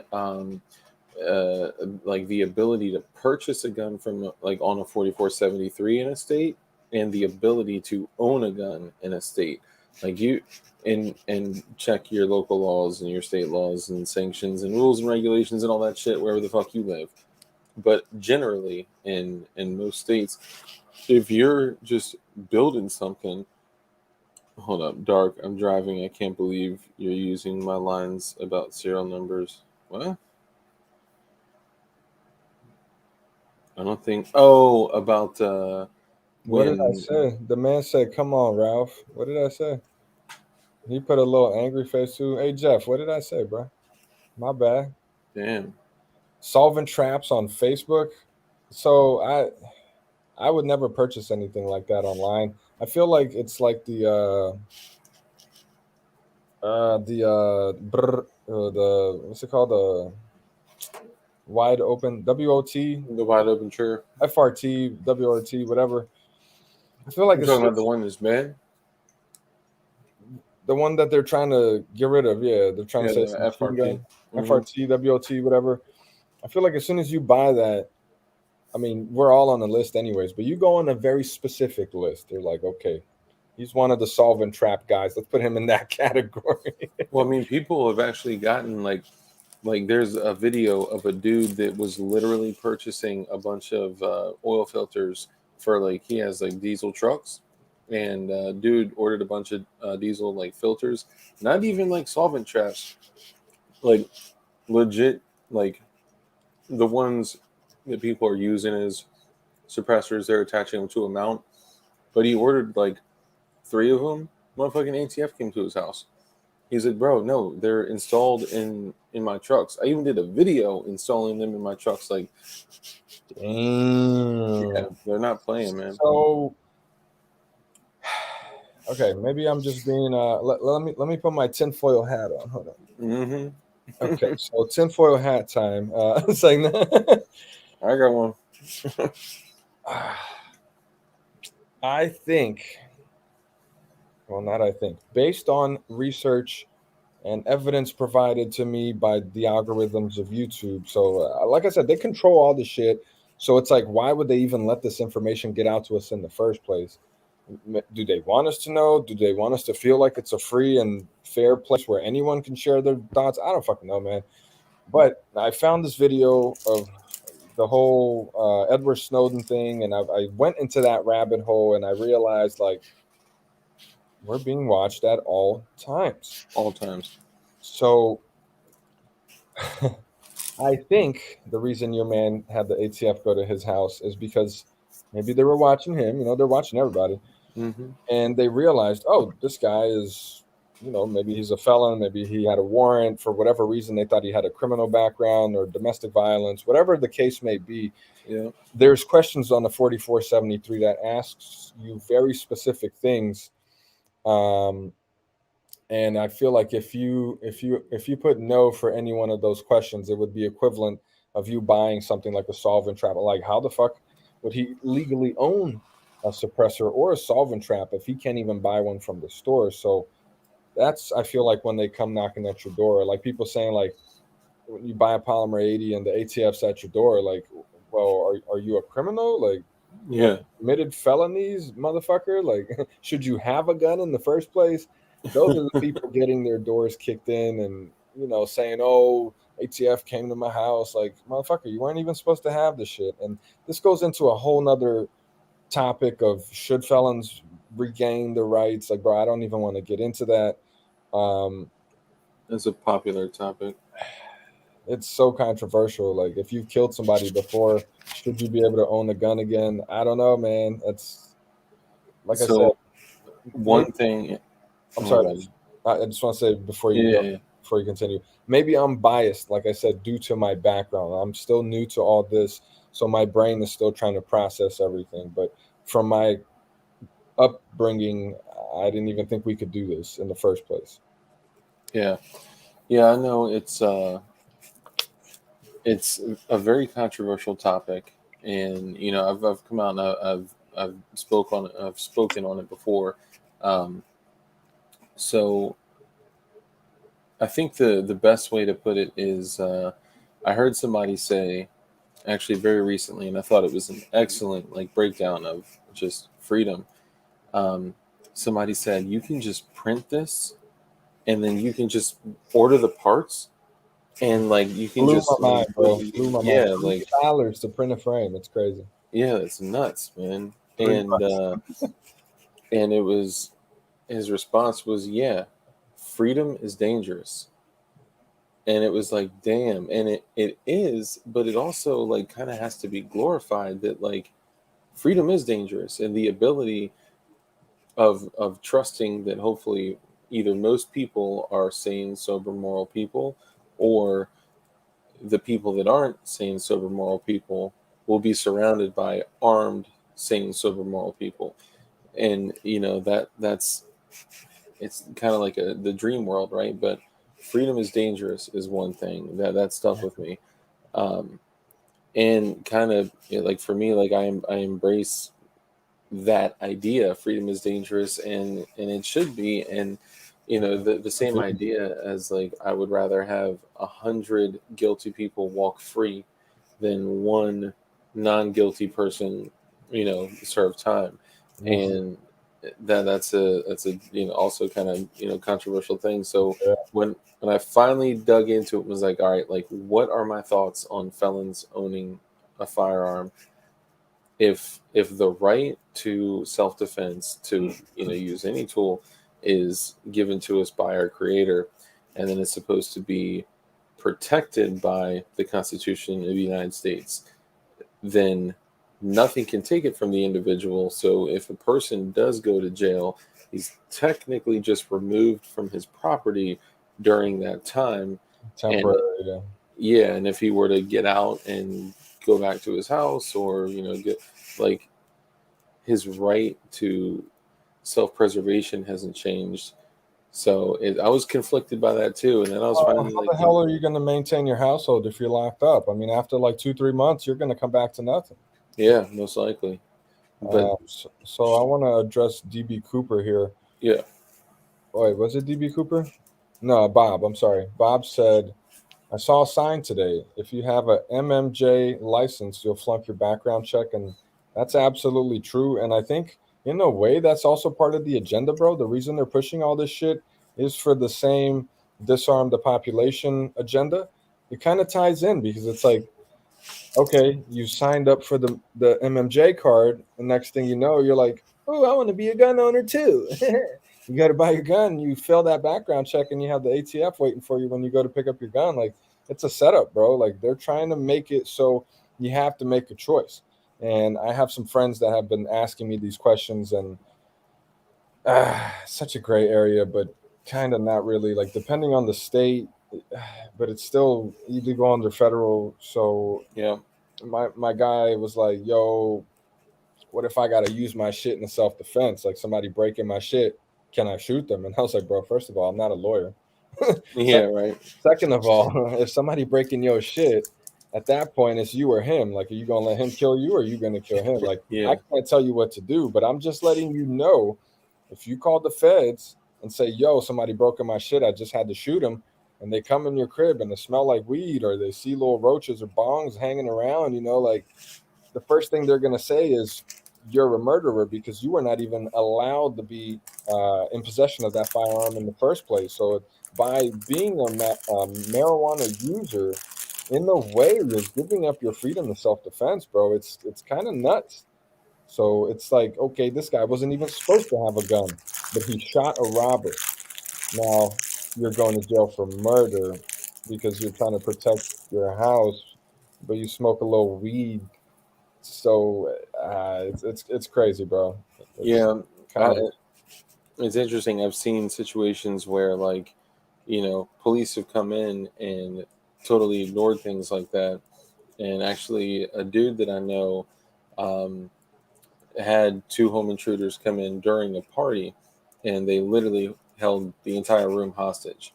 We were talking like 9 people, and all they had was machetes. And if you guys, some of you may have heard the story, some of you may not have. If you want me to tell the story, I will. But basically, he had to, and it's a detailed story. Um, he had to use a firearm in self defense, and his house wasn't exactly clean, and there may have been some green and some snowy nights. ooh, And the snowy nights. dude, I know, I thought that would have been like Wow. over. They didn't even fuck with him. They did not even fuck with him at all. What state was this? Virginia. Wow. What they did fuck with him on was one of the dudes was running away, and he shot him twice. You can't run away. That's Yeah, that's instant. Like, I'm guilty shit. You don't run. yeah. Hang around and talk. I know we all hate cops, or people are like, "Oh, fuck the police." Like, Oh, no, no, no. not, I'm not sorry. He didn't run away. Like, he didn't flee. The dude that had broken in. So two dudes broke in. He he bodied one, okay. right, and then the second dude ran away, and he was like, "Not today, pop, Shot that pop." guy too. Yeah, yeah, Shot in him the in the back. back. Yeah, you can't You know, shoot a motherfucker in the back. But no, was it? not all cops are bad, man. There's a lot of good cops out there too. I just want to make sure to point that out because I know people are gonna be like, "Oh, Yeah, the fuck you gonna be like you fuck with cops?" Like, bro, a lot of my viewers are military and law enforcement. Like, these people are reaching out to me like, "Hey, this is what I do," and I'm like, "What? You're yeah, watching me, motherfucker? Like, you've been doing this your whole life? Like, you do this for a living, and you're watching me?" bro. That's how I felt when I saw you in my channel. I was like, "Yo, Petey Raps in this motherfucker." I was like, "Oh shit." Motherfucker, I'm nobody. I'm just a regular Joe Schmo that likes some guns, bro. See, that's the craziest thing. It's like all the great people I've met. There's a saying. It's if I've seen further than other men, it's because I was standing on the shoulders of giants, and I always love that because it's like, it kind of helps you take the ego out of things because it's not just you. It's the community of people that you have around you that lift you up, and that shit's so true. Yeah, man. So I meet all these people, and it's like, damn, yeah, I'm just a dude, So Bob said it's crazy, and I've had it stuck here. I don't know if the comments went any further. I'm sure they did. The comments are always going crazy. Bob said it's crazy, but pills are fine, and I think this is Here we go, tinfoil hat time again. I think this is because the pharmaceutical companies are running the fucking world, bro. The CDC is tied up with Pfizer, and they have this whole like. I don't want to get into our conversation about pharmaceuticals, but I think it's very obvious that there's a reason why doctors are rich as shit and why we pay $300, $400, $500 a month on health insurance. Like, it's designed to make those motherfuckers rich as shit and us broke as fuck. Well, if you get hurt, you break your foot, you go to the hospital, well, you owe $3,000 now. Like, goddamn, all I did was break my foot. I thought you gonna help me, not make me go broke, motherfucker. Dude, it's crazy. It's And nuts. I want all y'all to go back and remember pre-Obama, pre-Obamacare. And I voted for Obama in his first term. Like, yeah, that dude, he was slick. But your health insurance was probably $150, maybe $180. Like, where we've gone from there is crazy. It's crazy. Sorry, we're not here to talk about health insurance, but yeah, I feel you. Well, it's a crazy topic, bro, because it's very relevant. I was It's all watching the same, yeah. was watching an interview about Pfizer, and these motherfuckers will not release the information of what's in the vaccine for 50 years. It's like in a contract or something. They can't release it for that long. And also, they pick and choose who gets the vax. So let's say the US wants to donate 1 million doses to some country. Pfizer gets the say in that. Pfizer is the one that's like, yeah, we don't want to give those people vax. Sorry, US. If you do that, you're going to owe us for every single dose that you have on contract, and we're not going to give you those doses. And you just eliminated yourself from being able to get future doses. It's fucking crazy, bro. They're running the world. So, in my mind, tinfoil hat. Remember, guys, we have the tinfoil hats on. In my Yeah, mind, this is all satire. We're joking. They're watching this shit anyways. They know it's happening. Oh, I'll tell you, out of the 60 viewers, bro, hands down, at least 6 of them are federal agents. It's 10%. A ratio. Yeah. At least 10%. You have to assume it because it's so true. Like in the world we live in, it's nuts, bro. They're waiting for us to slip up at any given time. But I think the vax has something to do with population control. I think it's something about the DNA altering serum that makes it so there's infertility or higher infertility rates. And I think we're not going to see the long-term effects of this thing for, 10, 20 years, which is why they want to make it 50 years until that information is public, because by that time the damage is already done. Yeah. And what's got me tripping, bro, is why are they requiring all these damn boosters? Like, you don't get a booster for the polio shot or tetanus. Like, sure, you may get a tetanus shot every 10 years, but it's completely different. Like 3 months, 6 months, like all of a sudden your shit no longer valid, bro. Like, what the fuck? This shit is nuts, man. Dude, and this is something that we've talked about in length on my channel. And you can go, you can look, and you can, even though they won't disclose everything that's in the vax, it is a guaranteed factual information that the vaccine was created using cells from fetuses that were aborted. This shit is nuts, bro. But I think the fetuses thing also has to do with tinfoil hat. Remember, guys. Yeah, none of this is real. I think that has We're to do demonetized. It has to do with something about the higher ups. They need that one. I'm sorry, maybe I'm confusing this with something else. So the reason the whole child trafficking ring thing shit is like a thing is because they need that fear-induced hormone in the body that's produced at the time. Adrenochrome? I forgot the name of it, bro, but there's like your body produces a chemical when you're in like deep fear. It's like some sort of adrenaline or something. But they kill the fucking kids, they drain their blood, and they take that chemical out. Adrenochrome, there you go. Thank you, Chuck. And they take that shit. It gives them some sort of high. Like it was. I mean, I heard it also keeps them young. It, Supposed to be, but these motherfuckers are old as shit, bro. You seen it? They look like Yeah. dirt. Like these motherfuckers running the world are like 90, 100 years old. Like these motherfuckers been in power since the early 1900s, bro. It's crazy how they're running this shit. yeah. You know, there is. Do you remember Fear and Loathing in Las Vegas? I was gonna mention that. I think that was the first time it was kind of introduced as an idea, Yeah. but then I think there was another instance before that it was actually referred to. So that was not the first time it was introduced. Well, there's a lot of confusion too around like where like adrenaline comes from, and people say that it's a gland within your brain, and that may be true, but the it's actually created, I think, in your pancreas or somewhere else in your body. So there's what 800 and whatever the total number was. It was like 58 people a minute are taken into whatchamacallit, human trafficking. Like 58 people a minute in the world, and Disappearing? yeah, currently, like over the last year, it was.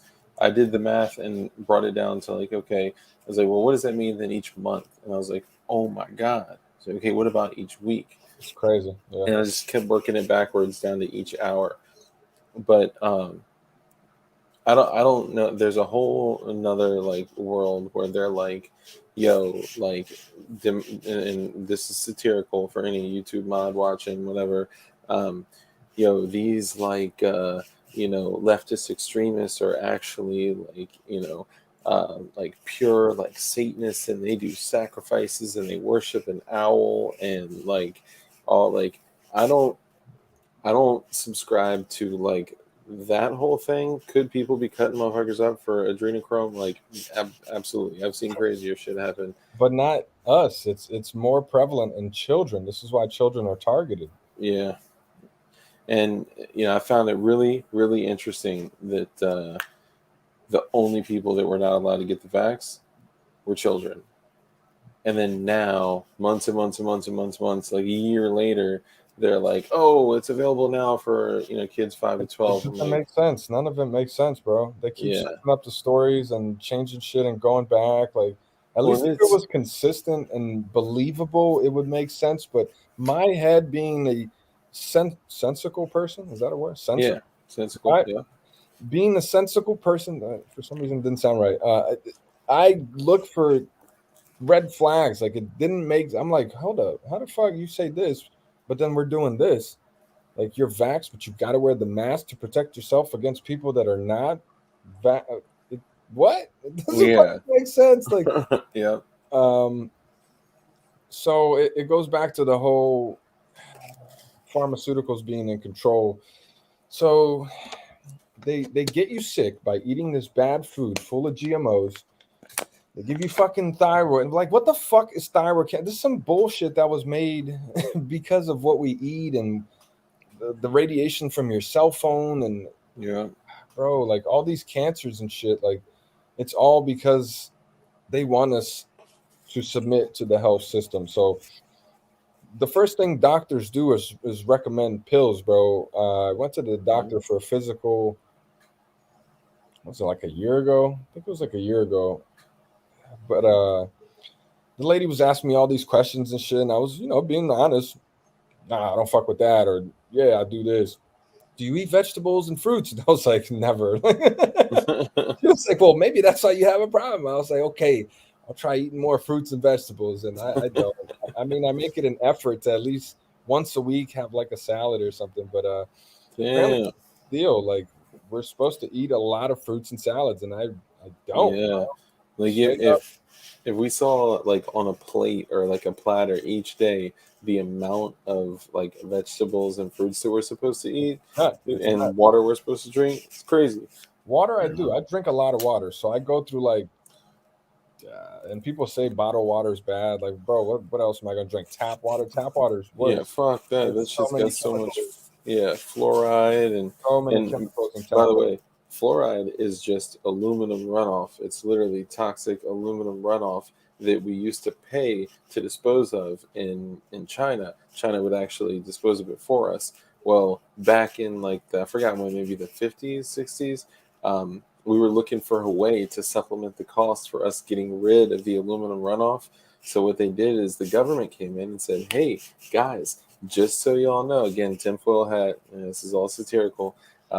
Guys, just so you know, we're going to do something for you for free to protect your teeth. We're going to give you something in the water called fluoride. You're going to love it. Yeah. And fluoride makes you more docile. It's, a lot of issues with that. That's why we've changed, like our culture has changed, not just because of fluoride, but completely, like worldwide. And anytime the government knocks at your door and says, "Hey, I'm here to do something for you for free that you benefit from, and we're just giving to you," like, no, There's a something's reason off. behind it. Yeah. So Heath L. said polio vaccines in the 1950s gave millions cancer. Mm. I agree, and I also think a lot of the newer, maybe not even newer, maybe vaccines in general is a lot of the reason for autism and a lot of these problems with children, man. I think a lot of the problems could be avoided if we just ate natural foods and meditated. Like I went like this because I was talking about the pineal gland when you mentioned fluoride. I was like going like this. Oh. The fluoride is supposedly it calcifies your pineal gland, making it so that we so not tinfoil hat. This is real shit. How do I word this? The pineal gland is a way for you to communicate, not communicate, uh, tap into the fourth dimension. So this higher being or our true selves, in a way that we can uh, not communicate with each other, but like tie in with each other. So the big reason why everyone's fighting and shit is because we don't even know we have it. We don't even know it's a thing. We think this is life. Everything's an advertisement. We're just fucking meant to be consumers and little fucking slaves. You go to your little job and work your shitty job and shut the fuck up.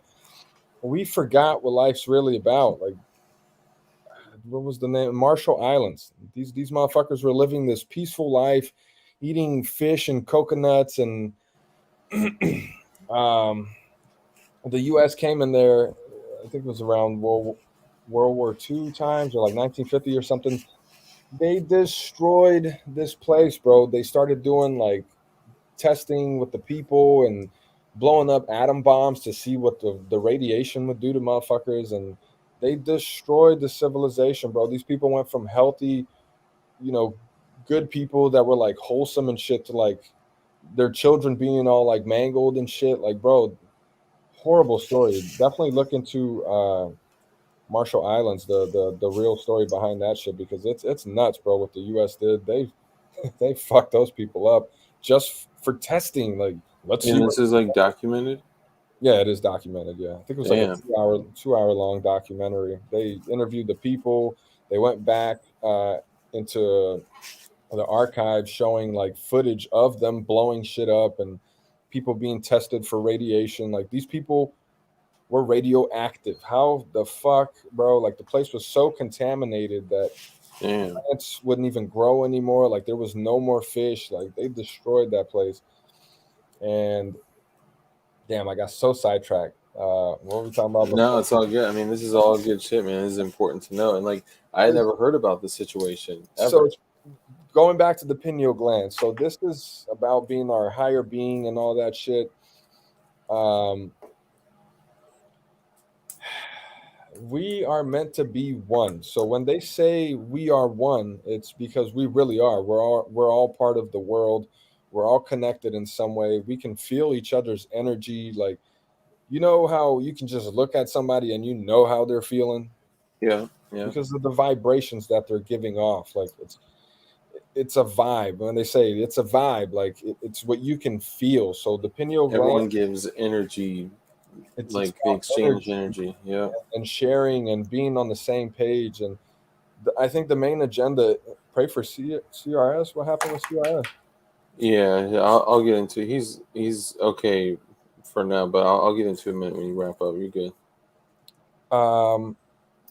And I think the big part of the agenda is that they don't want us to know our true powers, because power or knowledge is power. So if we don't even know that we can, third eye blind. Exactly. Wasn't there a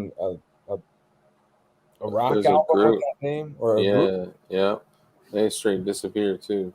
Third eye blind. Yeah. So it's real, bro. This is a real thing. I think I recently started learning how to meditate. It's really hard, bro. Do you know how hard it is to not think?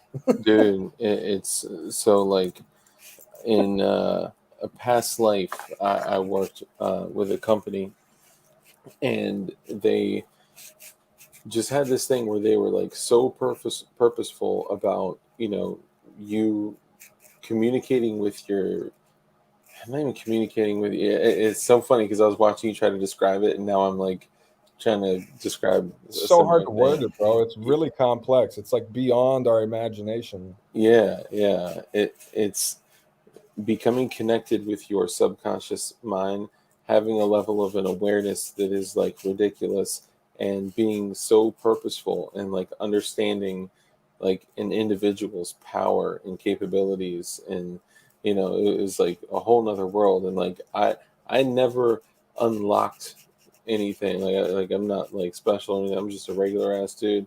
But when I had a focus on those things and I was being more purposeful about like certain things in my life, like sleeping, for an example, like having a healthy diet. What's up, Putang? What's up, brother?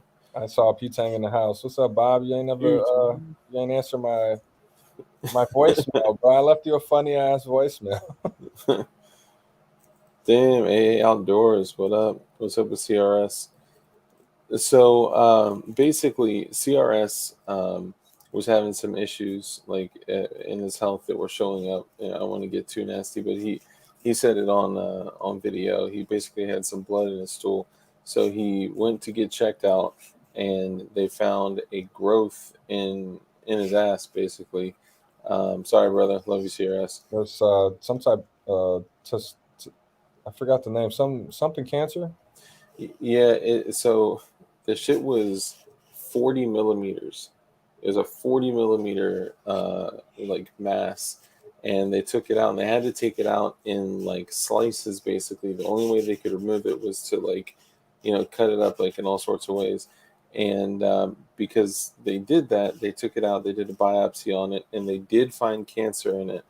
However, they had said like because they found like a small spot of cancer, and that piece wasn't necessarily connected to his body. Like it could have been like in the center of it, not even touching his body. They're saying if it was connected to his body and going in his blood and going in his other organs and all that shit, that you know he could have a serious situation. So he just got a CAT scan and like other testing and shit done, and he basically had said that he's not going to know if he has like full blown cancer that he needs treatment on, like you know, radiation, chemo, and all that, or if he's totally fine in the clear until like mid January. Yeah, I hope he's okay, man. Prayers goes out to CRS. I don't watch all his videos, but I definitely watched a lot of them. Uh, Yeah, Big shout out to CRS. I hope he's good, man.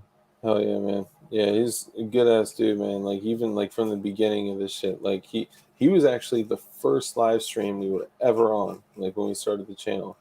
And you know he's just always been a fucking, you know, friend of the channel. He's always helped. He's always picked up his phone, and like he started hitting me like, oh yo, here's what you need to do. You need to change your thumbnails and your titles, and like here I made a thumbnail for you. Boom, like take this. Like dude, he was always so willing to help. And I think the cancer thing, especially in that area, has to do with food. So this goes back to the Yeah, GMOs and drinking a lot of alcohol, not drinking enough water, and not the amount enough. of radiation that we're surrounded by, like it's crazy. Yeah, My bad, lymphoma. I didn't mean to cut you Damn, off. cancer survivor. Fuck yeah, bro. Never give up. Yeah, man, fucking AA Outdoors. Thank you for the super chat again, brother. You've been super generous. Um, yeah, cancer survivor, stage 4 lymphoma, and that's cancer like throughout, like that's like blood cancer.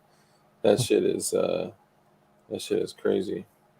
But thank you all, man. Like the power of prayer is crazy, right? Yeah, And like, it's a real thing, bro. hell yeah. Goes back to the whole tying into your higher being and tying in with each other. We're greater in numbers, and I think there's a reason why they're trying to divide everyone. They like the whole Rittenhouse case. Like, how did BLM get involved with this? Like, this had nothing to do with these motherfuckers, and they're like, bro, this is just a bunch of white people that had their own problems. Like, what the Yeah. fuck? But it goes back to the whole division thing. If it's not Trumpers versus anti-Trumpers, it's vaxxers against anti-vaxxers. Yeah.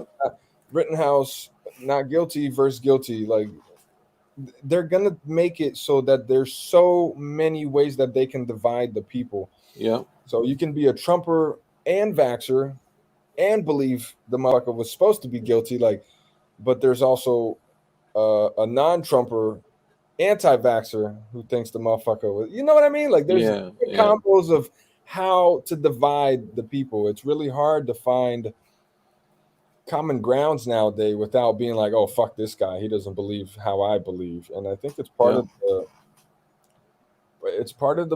the agenda, the plan, bro, because we're fucking brainwashed. This is it's once you realize it, at least you're more aware so that you can see when it's happening. It makes it, I don't want to say easier to stop it, but at least when you're doing it, like earlier when I was like we're talking about people messaging me and me giving out build advice, and I was like, fuck that, I don't care. Like, in a way, I guess I fell victim to like this asshole mentality. Like, I was always a great person, bro, but I've been done wrong so much that I have trust issues. I have a really hard time trusting motherfuckers. So for me, everyone's a fed. Yeah. I don't fucking know you to stop messaging me like you fed motherfucker. Like, I don't know, man. You know, it's the whole conspiracy thing, and yeah, that's the whole thing. Like, that's the whole reason we call the communities glowies. Like, it kind of started by like the blue Kim light thing, which is a long story, but then like the Kim light, glowies, whatever. It's like everyone is a glowy. Assume every single person is a fed always. And there's like that meme that shows meeting your internet friends IRL, and it's like a bunch of dudes in suits taking a dude down, looking back at him like, how could you? Dude, it was so funny. Then T for Texas, thank you for the shit. I had to turn on my fan, bro. No, you're good. Yeah, I saw that you don't manipulate your heat or your AC. I don't. How do you know that? I was watching your streams, man. Just stay watching your shit. Yeah, I don't. You were like, yeah, but if it's hot, it's hot. If it's cold, it's cold. I just don't fuck with it. I mean, I turn the fan on so I can feel a little air blowing, but I don't. Yeah, it's because it's because of where you came from. We didn't have AC, motherfucker. and probably like, yeah, it's hot outside, so that means it's hot outside. Like, deal with it, yeah. Yeah. T for Texas with the super chat. Thank you. I'm new to this YouTube community. P80 Ralph got me through my first build, and I saw Dark on his live roast. I appreciate y'all. Hell yeah, T Texas. Thank you, brother. Yeah, man. No doubt. Make sure you sub to Ralph the Builder. Ralph the Builder. I think he was there last night. Yeah. Oh, that's right. He was. Yeah. Yeah, I think you. Hey, thank you for always throwing the shout out, man. That's what's up. Flying Rich said, Dark, speaking of feds, who have we not heard from in a while? Dude. Oh, man. Pretty sure most of my subs are feds. Dude, I actually had a fed come on the show and basically be like at first when I was talking to him, I forgot which one it is. It's like probably like episode like 15, and it's with like Fed Josh or something like that. And at first I was like, man, how do I know you're legit? Like, and I was gonna ask him without being a dick. Like, now when you really get a fed, you're like, wait, are you really a fed? Yeah, I know. How crazy is that? Like, we're all like, you a fed, you a fed, you a fed, you a fed. Hey, I'm a fed. I don't know if you're really. Yeah, right? Like, I don't know. You got to show me some evidence. These motherfuckers show me evidence all the time. Like, what do you think about the? Nope, not gonna talk about it. But I was gonna ask him like in a kind way, like, how the fuck do I know that you are who you say you are, right? You could be some dude that's gonna jump on my stream and be like, saying some crazy shit. Just like when someone asked to get on your stream last week, you were like, dog, I don't even know you. Like, we gotta talk a little bit first. Like, we gotta do something, and that's so true. But anyway, I want to address Jeff Cron there. He said MGB gives him Fed vibes. Look, man, if MGB was a Fed, a lot of motherfuckers would be locked up right now because he has like 15,000 plus people in his forums, and this guy does not judge against anyone, bro. He believes everyone should have freedom. MGB is the most patriotic American that I know, bro. Like, I can't believe you would say MGB is a Fed. Fuck that. I stand up for MGB because that's my guy. He's always had my back, bro.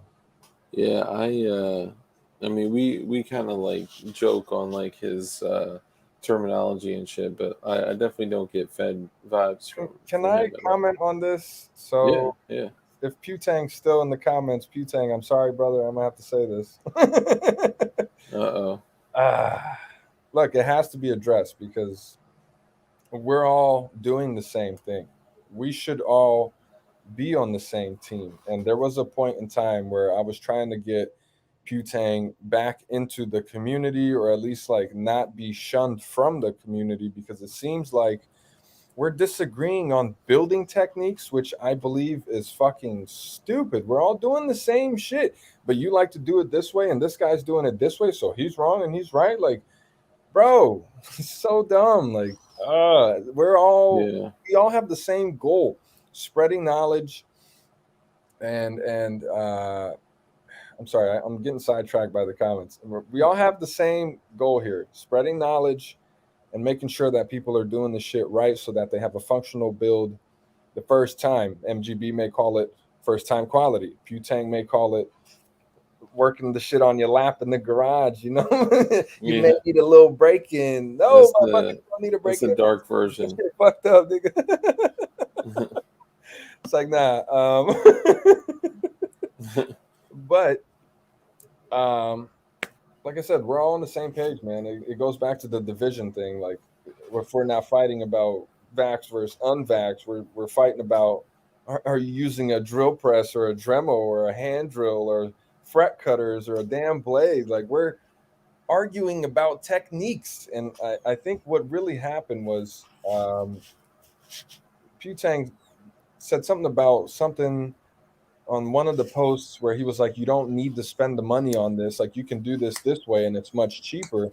Mm-hmm. And I think some of the mods in the MGB forum took it as like, this guy's trying to take away from MGB because MGB is making money off of links. You use his links, his Amazon, whatever, he gets a little, however many % on each sale. Mm-hmm. So when Putang came in, like, yo, you don't need to buy this. You can do this like this. They saw it as like Putang was like taking away food from his mouth. I hate to say it like that, but I think that that's what was interpreted. And they banned him. They were like, no, you can't be in the community anymore because you're going against what MGB believes in and all this shit. And believe it or not, there was a group started on Facebook. I'm not on Facebook, by the way. I hate Facebook. I think it's a horrible place. I hate Reddit. I think it's a horrible place. But there's a group on Facebook, forgot what it was called, but it was like for all of the people who got banned from the MGB community, which I think was hilarious. It was like 100 people. All these members that got banned grouped together to make their own group. Like, it was hilarious. And Lomi Chanik said, I don't think any of you are feds, but I'm pretty sure a lot of you are informants. No offense intended. Yo, such a difference. My bad. I just had to comment on that. No, I think that's, speaking to like the division thing, right? Like, we can't let petty shit divide us, man. Like, we do. Why do we do? Because we got egos, and You know, ego is an acronym. It stands for eliminating growth opportunity. You know, I heard that. yeah.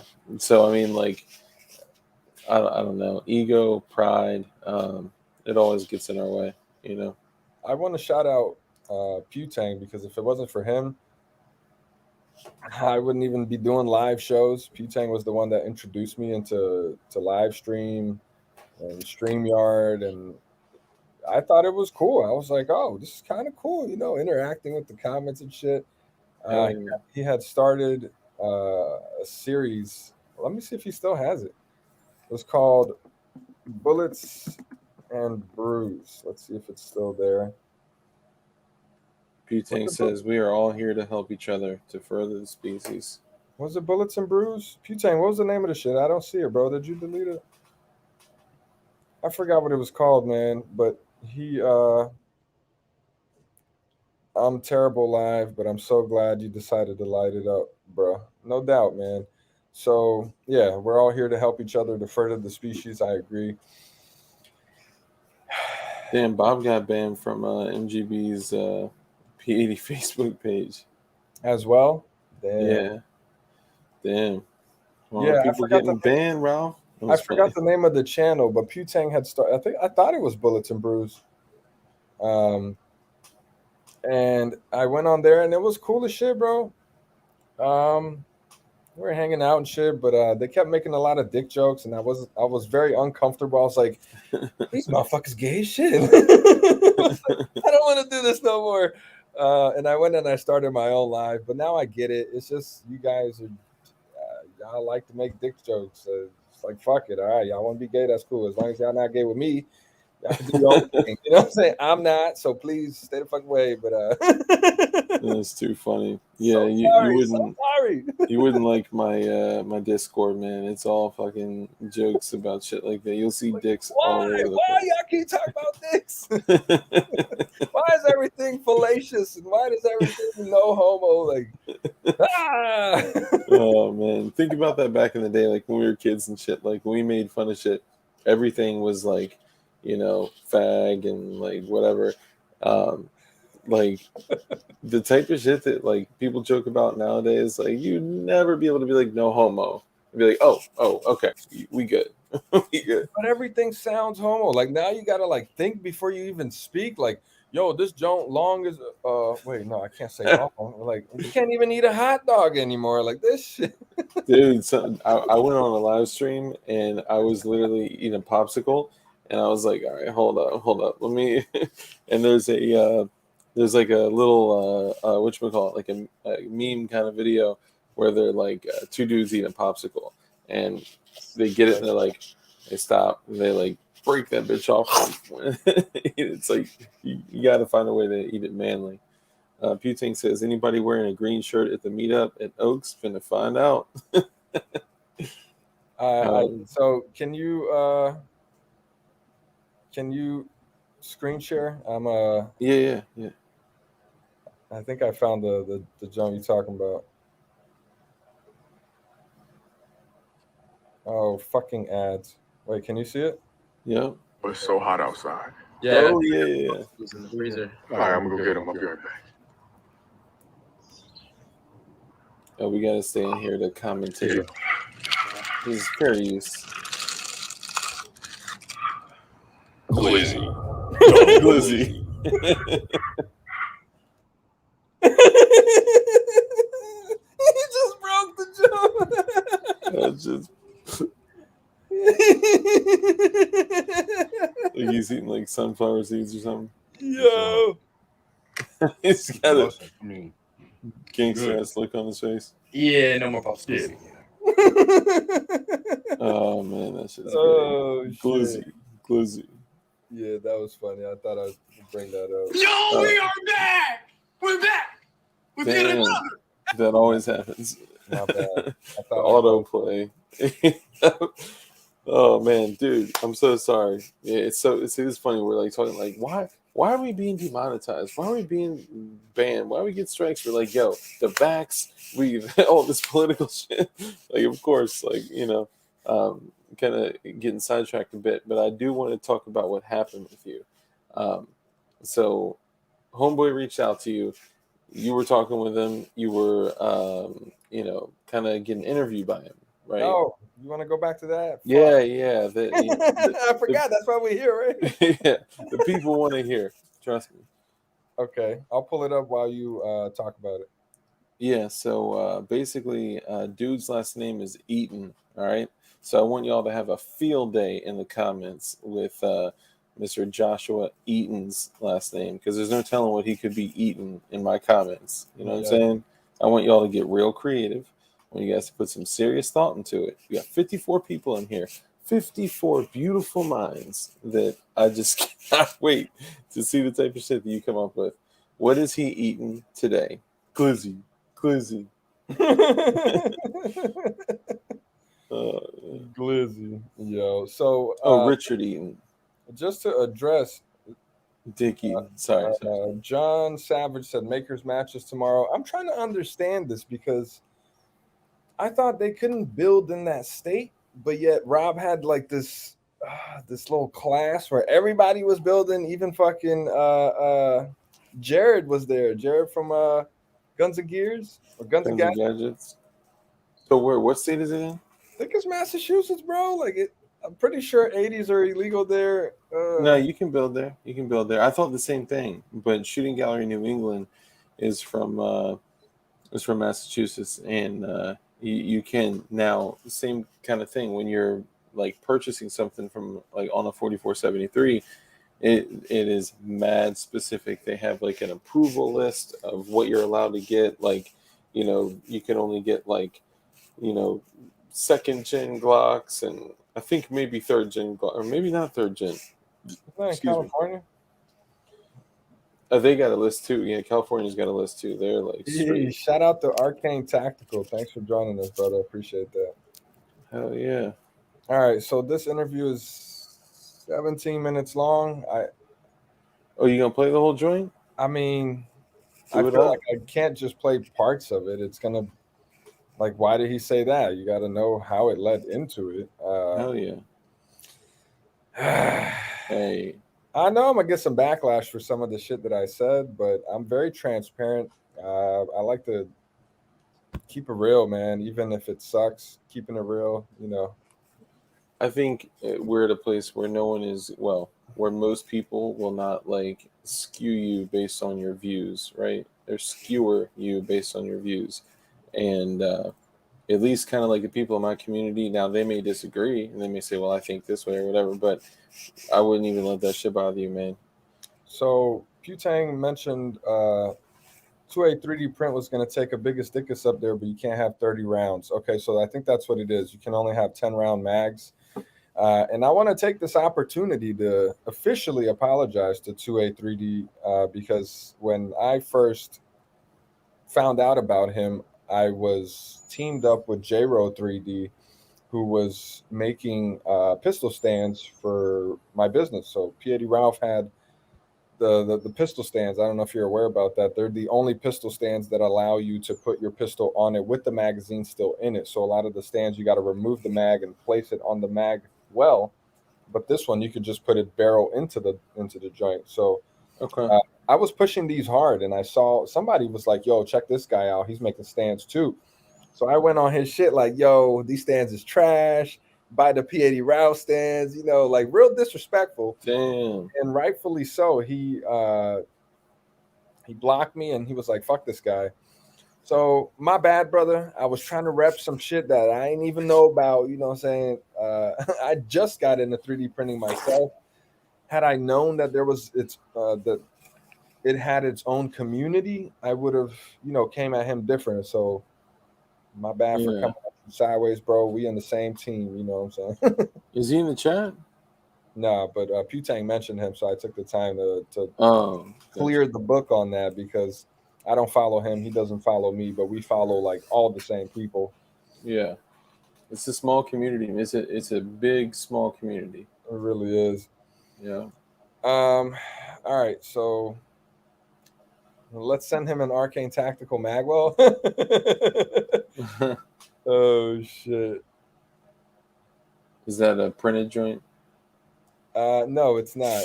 I don't know why he said that. Maybe to call truce. I don't know. Yeah. Okay, so let's play this shit here, and It's all good. y'all feel free to comment whatever you want, man. I'm gonna put the drone on big screen. I'm sure Oh. he forgot. I don't know if he did, man. He had me blocked for a long time. All right. Anyways, When you do this, Trent, I would mute on your side because it may come back and echo. The last video echoed a little bit. ooh, echo. Wait, mute what? Myself? Yeah, mute your mic while it's playing, and then like when you go to talk, then like unmute it. Just because a lot of times it echoes back in the mic and it'll get an echo through the video. It may not. But. Let me see if this works because I tried this yesterday and they told me I had no audio. So I'm gonna play like a little bit of it. Okay. Tell me if you. All right, I'm gonna mute myself right now. All right. Oh no, you. Oh, I see it. Okay. But you completely removed yourself though. You can just mute your mic on StreamYard. Like Can you hear me? Yeah, I can hear you now. If you go and just click mute on StreamYard. There you go. What's going on, brother? Hey, how are you? Got it. I'm all right. So my first thing I just want to ask here is, what is your intention with this? Why are you reaching out to me specifically? I'm sorry. Do you have audio? Yep, it's beautiful. Okay. All right. I got you. I'm gonna leave it. So I am.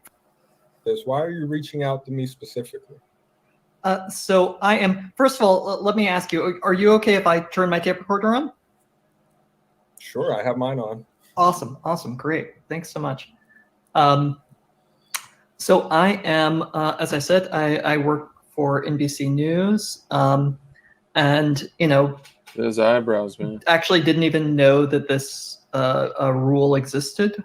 That YouTube had this rule, and have watched a lot of your videos, a lot of other people's videos, and came across this rule, realized that they had created this rule in 2018, and now I'm just looking into I know some people are for the rule, some people are against it.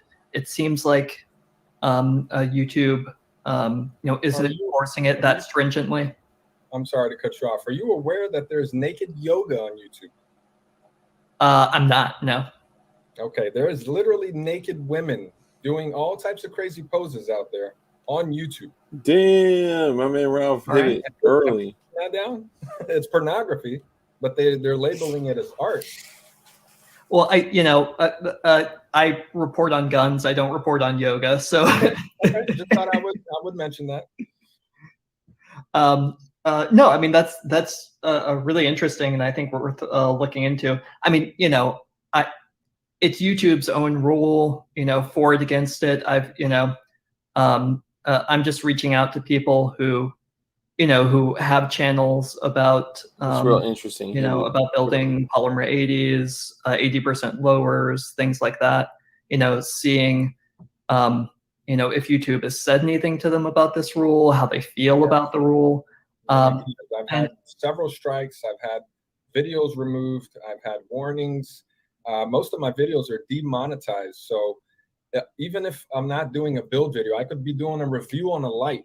They'll automatically demonetize my video just because of what the nature of the channel is. So it's not, I feel like their rules are very vague and arbitrary. They pick and choose what they want on the platform. And like I said, I have build videos of polymer 80s, and I've also had build videos of AR-15s, which were strike down and removed completely. But my polymer 80 videos have just gotten warnings. And what do they call it?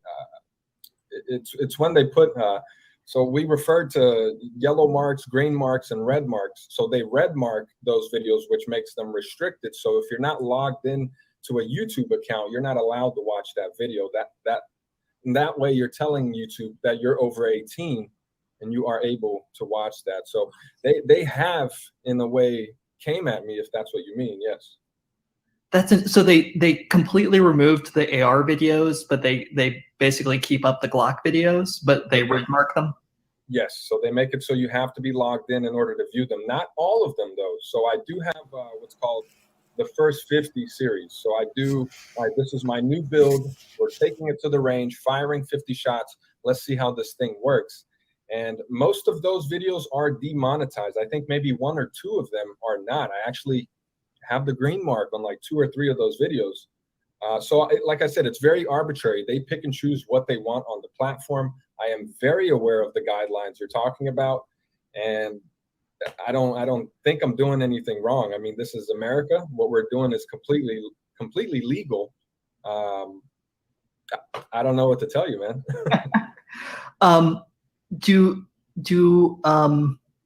Do they demonetize? Is it like every gun channel has the demonetization problem? Do they pick and choose favorites? Pick and choose, yeah. So there are a lot of big ones out there that have gotten so big that now they require sponsors. So a lot of those bigger channels with over 100,000 subs or over 1 million subs, those guys have sponsors. So they automatically know their videos are not getting monetized. So they actually, from my understanding, these guys have actually removed themselves from the YouTube partner program, but they keep the platform there because YouTube is much bigger than other platforms like Odyssey or that's the only one I can think of off the top of my head because I don't use any of the other ones. But I'm on YouTube because that's where everyone is. Yeah. I think a lot of people who aren't gun people, and I'll be honest, I grew up in the South. I grew up around guns. I'm not like a gun collector. I haven't, spent a lot of time with guns, but I did grow up around them.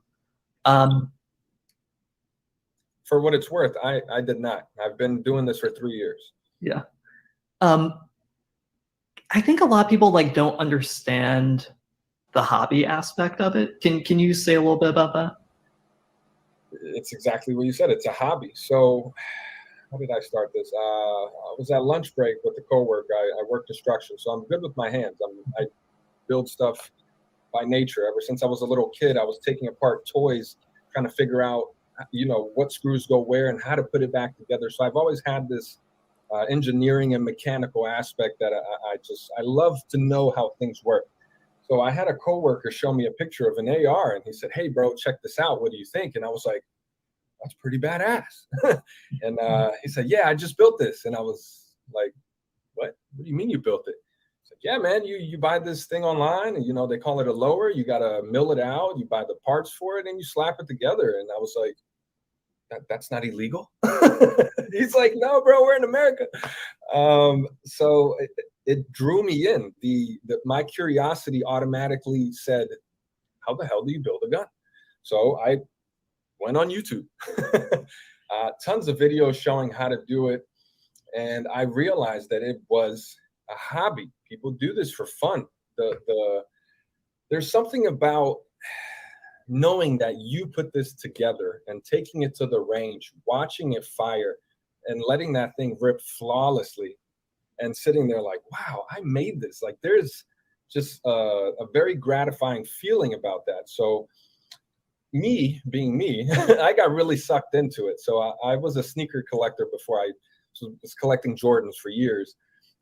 So I started collecting builds. I was like, oh, what else can I make? And so I started just, making new ones. And I ran across a lot of problems. And I decided, let me record this. So I placed the camera overhead.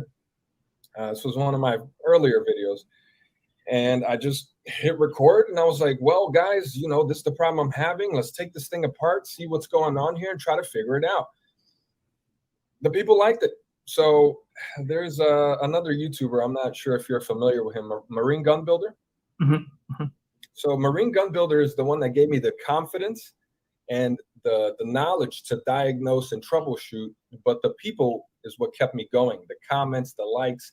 I saw the views the videos were getting, and I was like, okay, a lot of people are interested in this. So I kept going, and it's fun. You go to the range on the weekends, you test your new build, make your little video. It's a hobby, brother. I work full time. So when I come home, I don't want to worry about work. I want to have my head somewhere else. Like today I came home, I have a frame fresh off the 3D printer. I have a couple hours now to eat, do my little build, make my video, and go to sleep so I can start my work day tomorrow. So it's something to do when I'm not at work. So yeah, it's a full-time hobby. I am into mechanical keyboards, and it reminds me a little bit of the mechanical keyboard community, in that people just nerding out over the different parts and the different customization and things like that. It's a gaming keyboard. He said, Okay. I don't know about that, man. So did it sound like he said mechanical dildos?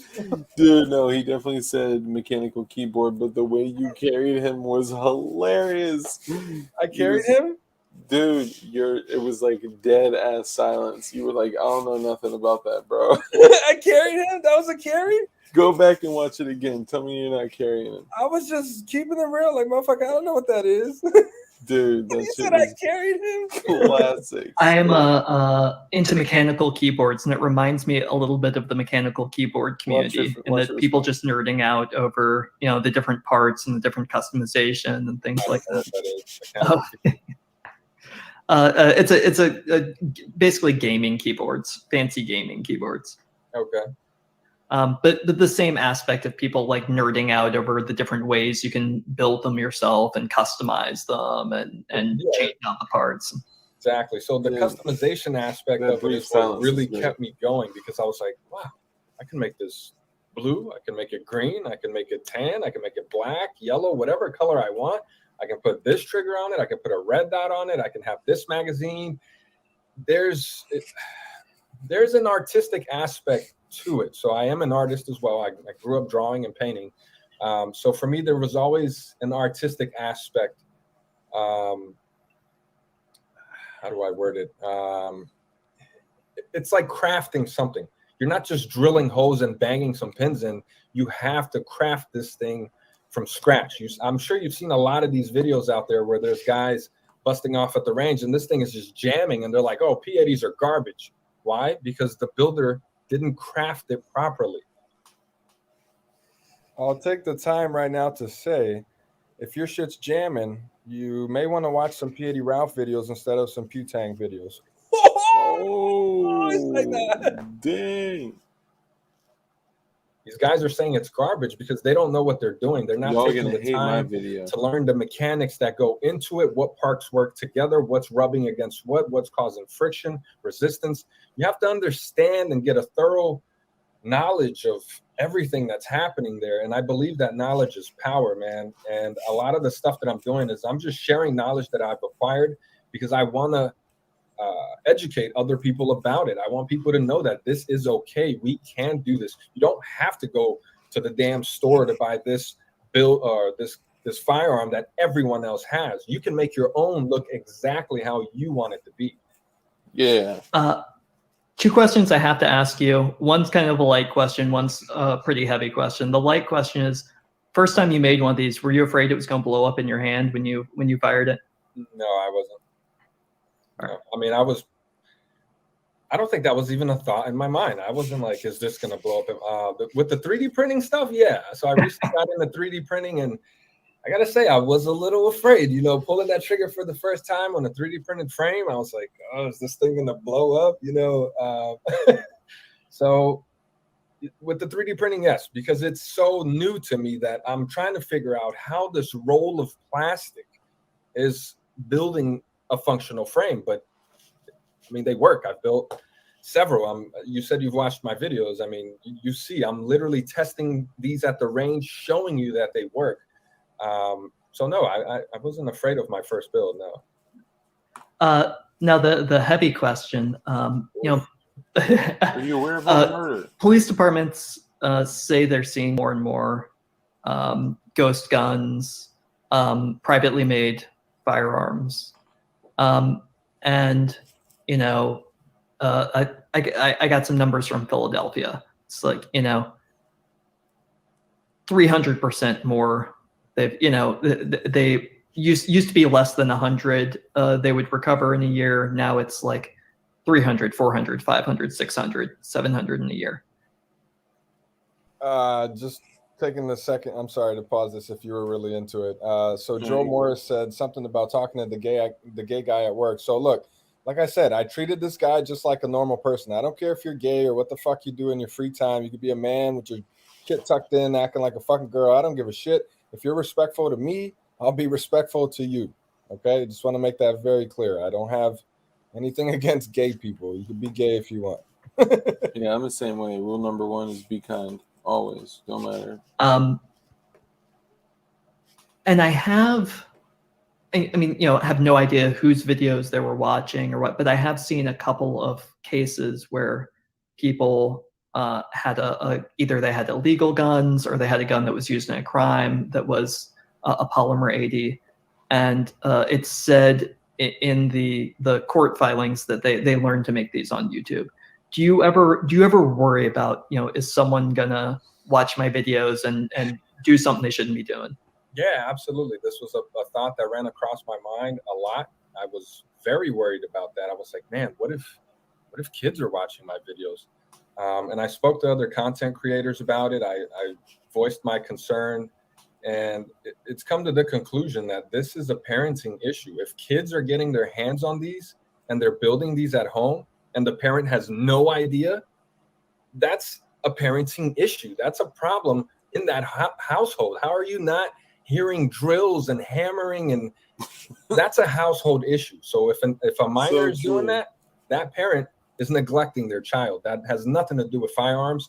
Now, on the other hand, criminals will be criminals. They're going to break the law regardless. If they have to buy a gun from the back of a trunk or build one from videos watched on YouTube, or if they got to go steal it, they're going to do it regardless. So like I said, I learned from YouTube. So watching other YouTube content creators is how I learned how to do this. And I gained the confidence to the point where I felt comfortable enough to educate others on how to do it. But yeah, that's always been a big concern of mine. But like I said, man, criminals are going to be criminals. If you put a law in place, that doesn't necessarily mean it's going to stop the crime. It just means now these criminals have to find another way to do it. So, I mean, look at California, New York, Chicago. These are the Philadelphia, like you said. These are the places where they're finding the most amount of polymer 80s. Why? Because criminals are going to be criminals. You're putting all these laws in place for law-abiding citizens, making it harder for them to protect themselves. But then the criminals can easily just go steal one, buy one from the trunk. So no matter what laws they put into place, they're still going to find a way to do it. Like Biden right now is trying to ban 80%ers.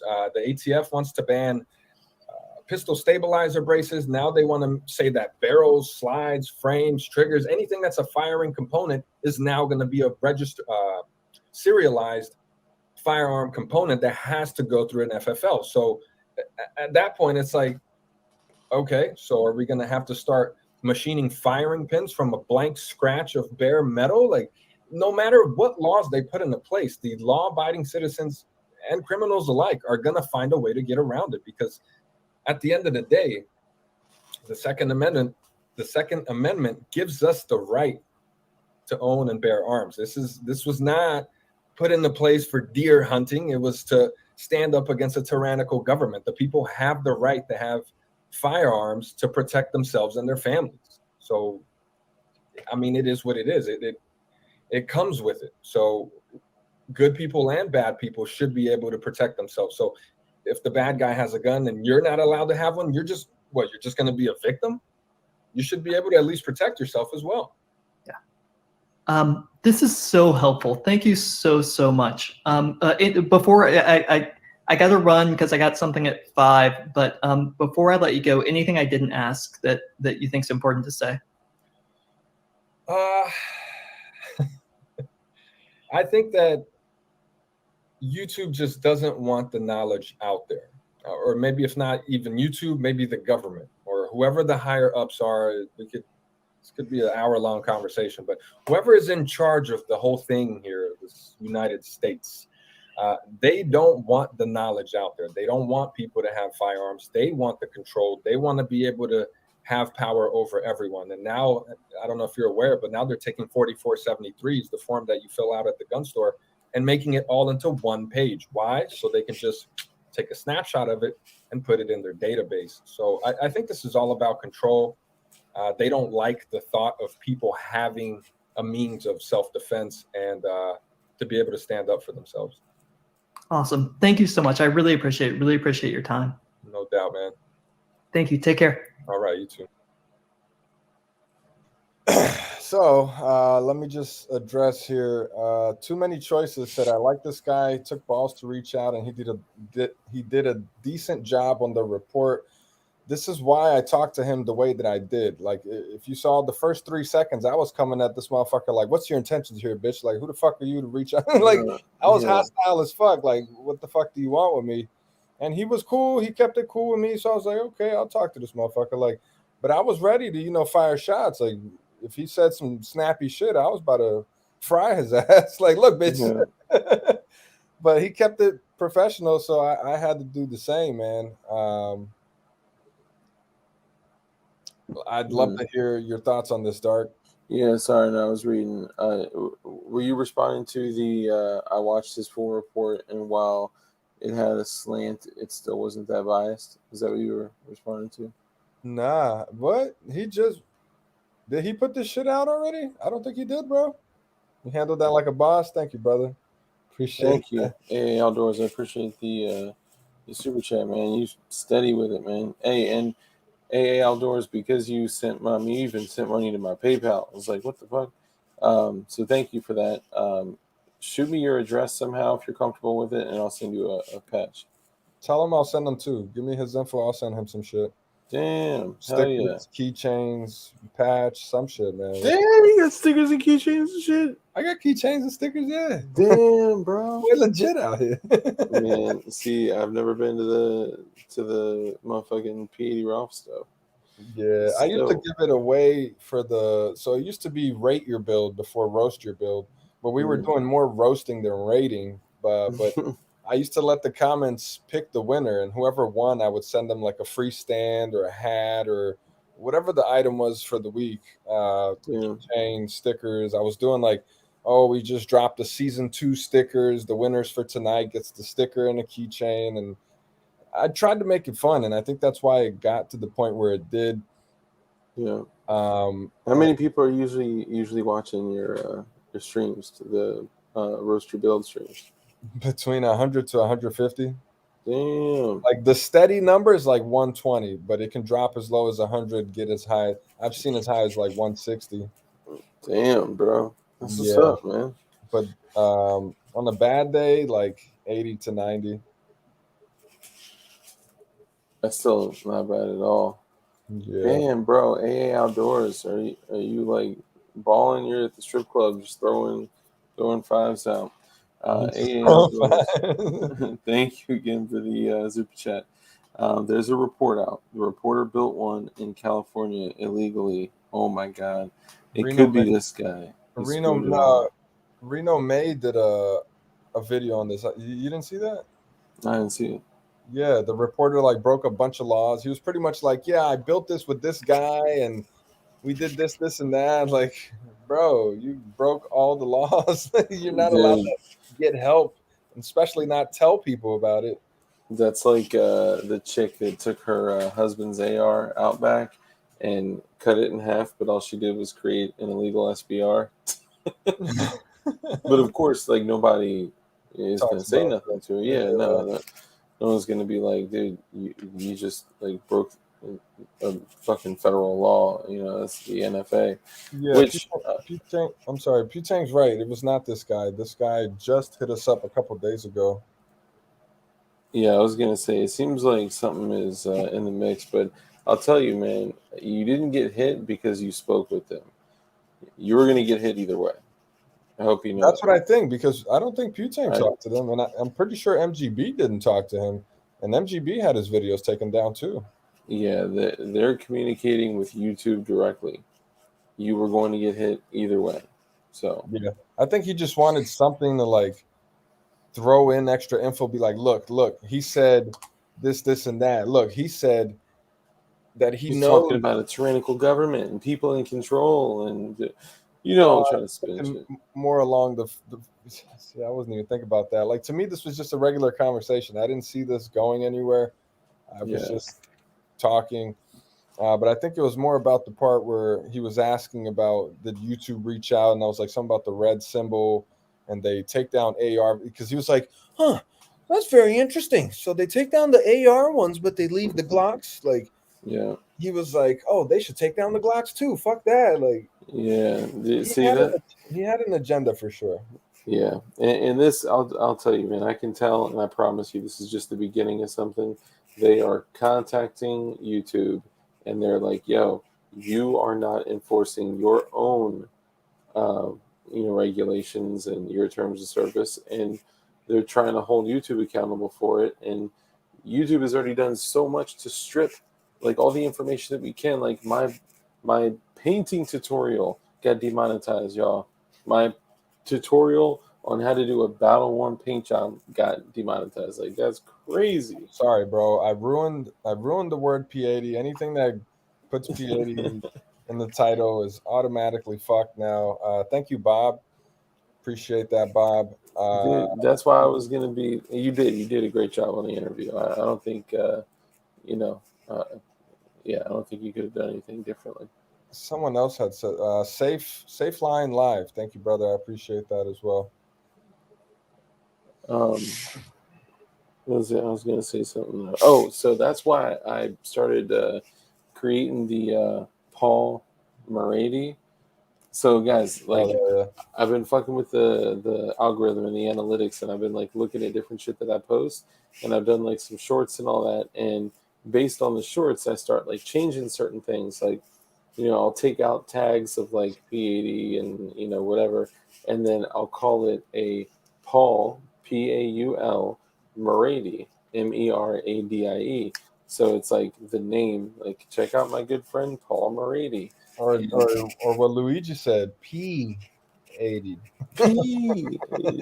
Shout out to Zach Carr, bro. I always see him giving you stupid amounts of super chats. I'm like, this motherfucker balling out here. He's balling, man. He does these patch drops, and it's just like boom. He does all of our patches. He's boss. Let me see.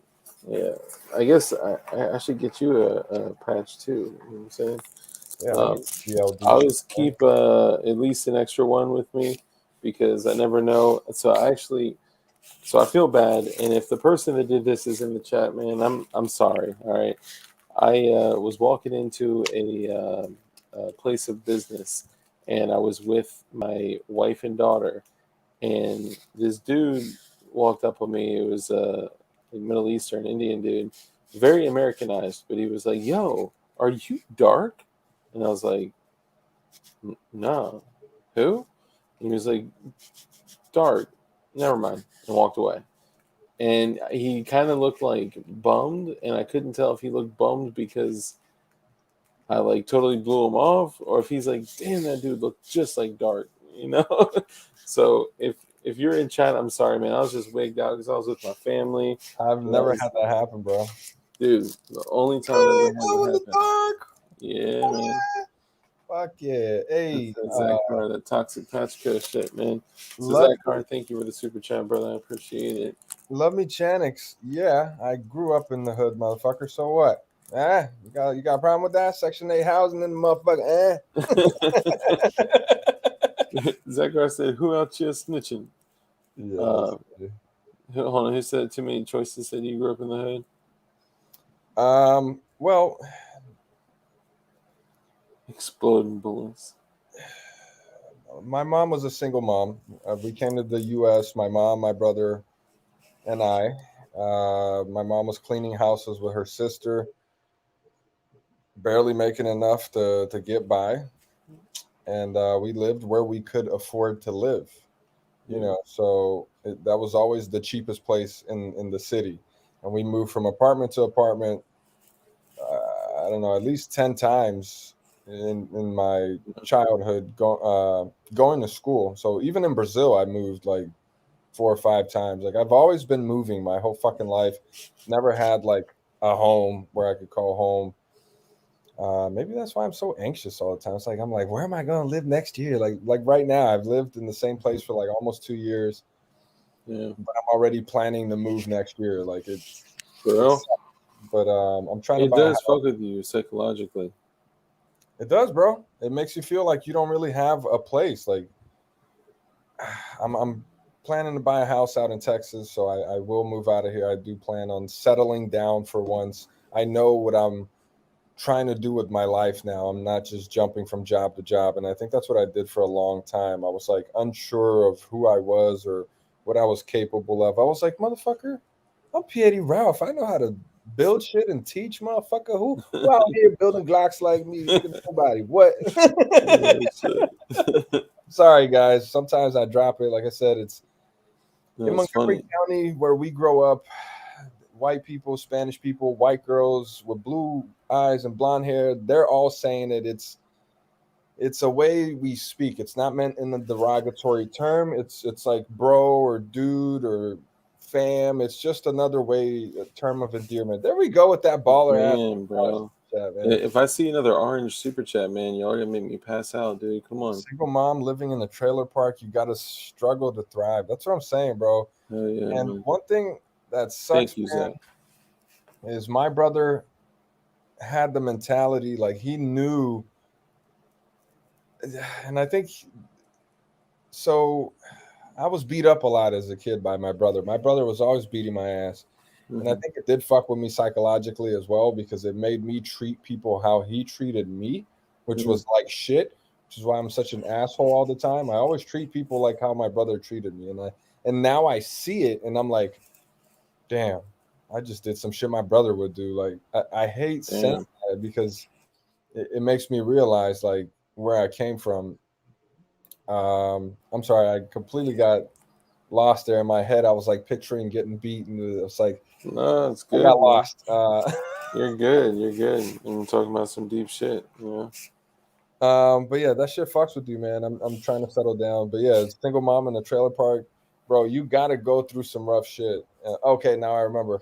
So my brother like knew what he wanted to do. My brother's a very successful man right now. He makes like well into the six figures. He's a chemical engineer with a master's degree from Houston University or some shit. Like this motherfucker's got it going on. He's doing his damn thing. But that's because he didn't skip school. He didn't drink. He didn't smoke. He didn't go to parties. This motherfucker was trying to figure out how to get a scholarship to go to college, playing soccer and playing an instrument and shit. Like this motherfucker was doing this thing, bro. And he Yeah. tried to get it drilled into my head so hard that I saw him as a bad guy. I was like, why is he always beating on me, telling me to stop doing what I'm doing? Like, who the fuck is he? And now looking back on it, I see it as he wanted me to go down the same path he did. And I didn't want that. I just wanted to have fun and smoke weed with my friends and skip school. Like, Yeah. I hate I've been saying there, that, man. but I'm just trying to keep it real with y'all, man. Yeah, I No, can't. I appreciate that, man. That's something that people don't usually talk about. And like I've talked about several times. Like I used to be a heroin addict. You know, I'm an addict in recovery. Been clean. I just hit 11 years clean at the beginning of November. And like, you know, you never know like what someone has gone through. And Zach Carr, thank you for the super chat, brother. That was super generous, way too generous. And yeah, sometimes you gotta be able, like, you gotta hit rock bottom to be able to build a foundation, you know, and then build up from there. I agree. There was a point in time before I got married. I was married once. I got divorced.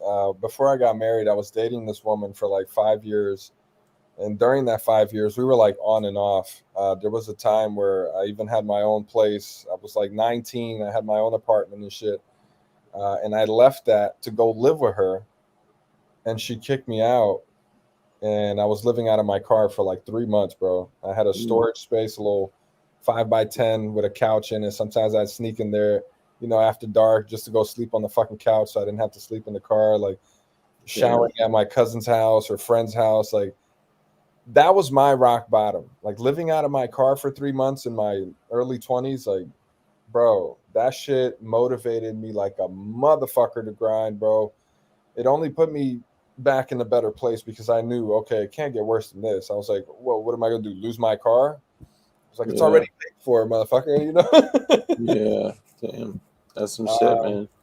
A lot of people wouldn't admit that, man. I appreciate you being open. I mean, that shit's that's a struggle, man. I knew a lot of people in similar positions, especially kind of, that little world that, I came from. And, I mean, most motherfuckers live in their car and shower at the gym. They get a gym membership at like Anytime Fitness for $10 just to be Never able to thought shower about and that. shit. I wish I knew about that back then. I would have been going to gyms because I hated to burden people like, yo, can I take a shower? Like it felt so it's embarrassing, bro. It's embarrassing. It makes you feel like less of a person. Like, but it was family and good friends that looked out for me. They told me, if you need anything, let me know. And my mom was always like, come back home. And I was like, no, I can do this on my own. And I couldn't.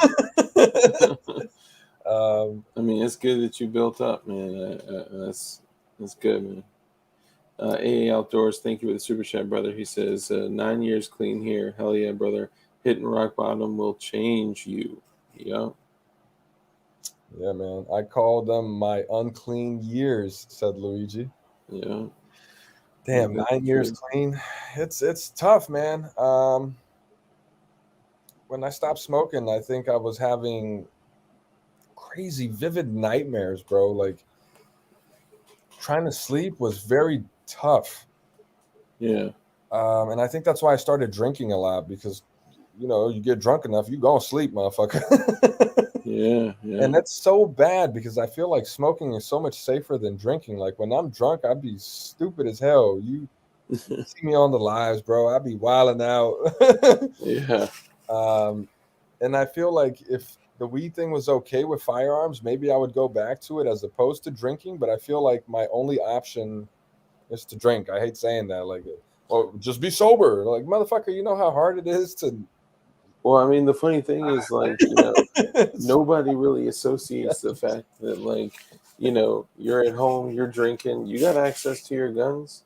You know what I'm saying? Like, there's this like weird place of like illicit substances and firearms like should never be mixed. But like, I'm on medication, and I'm not encouraging anyone to use illicit substances in the presence of firearms. So hear me out first. Like, I'm on medication currently from me getting clean. I got on a maintenance medication that if somebody could be like, whoa, like he shouldn't be around this and that because he's on medication. Like that's like, what's the fucking difference between like alcohol? You could walk down the street to a corner store, get a bunch of booze, bring it back, and get lit and act a fool. Turn, like you might even die if you drink too much. Yeah. Has anybody ever died from smoking too much? Like, no, you might go eat half the fucking pantry, but you're not gonna die. Yeah, that's true shit right there. Yeah. I always said like I would go back to smoking. Like this edible that I ate was a Delta 8 joint. Like it's totally legal. Like I wasn't going that ham. What's that? CBD? Yeah, it's apparently Delta 8 is a little different, but yeah, it's CBD and 0.03% THC.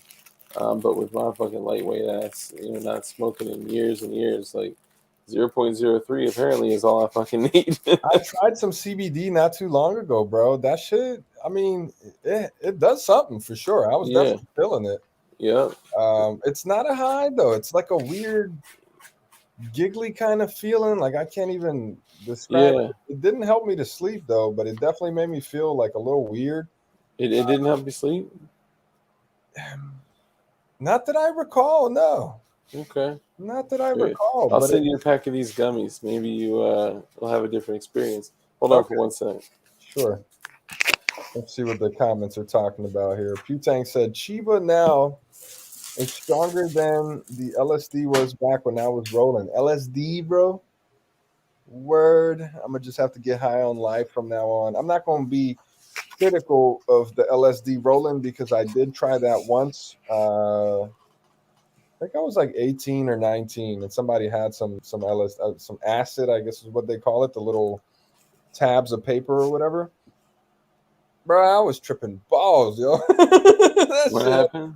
What? Putang was talking about LSD back when he was rolling.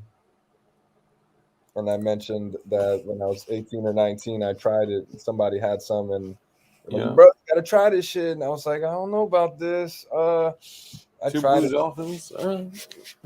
Tripping balls, bro. I saw the paint crawling into the crack of the ceiling and the wall. Like, it was.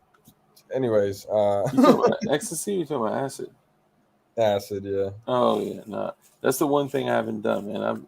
I've done every fucking possible drug you could think of. It's very much like shrooms. I tried shrooms twice because I had a really good experience. Like, that shit blew my mind, bro. And once Yeah. again, this is my early 20s when I was trying to figure out what the fuck I was doing with my life.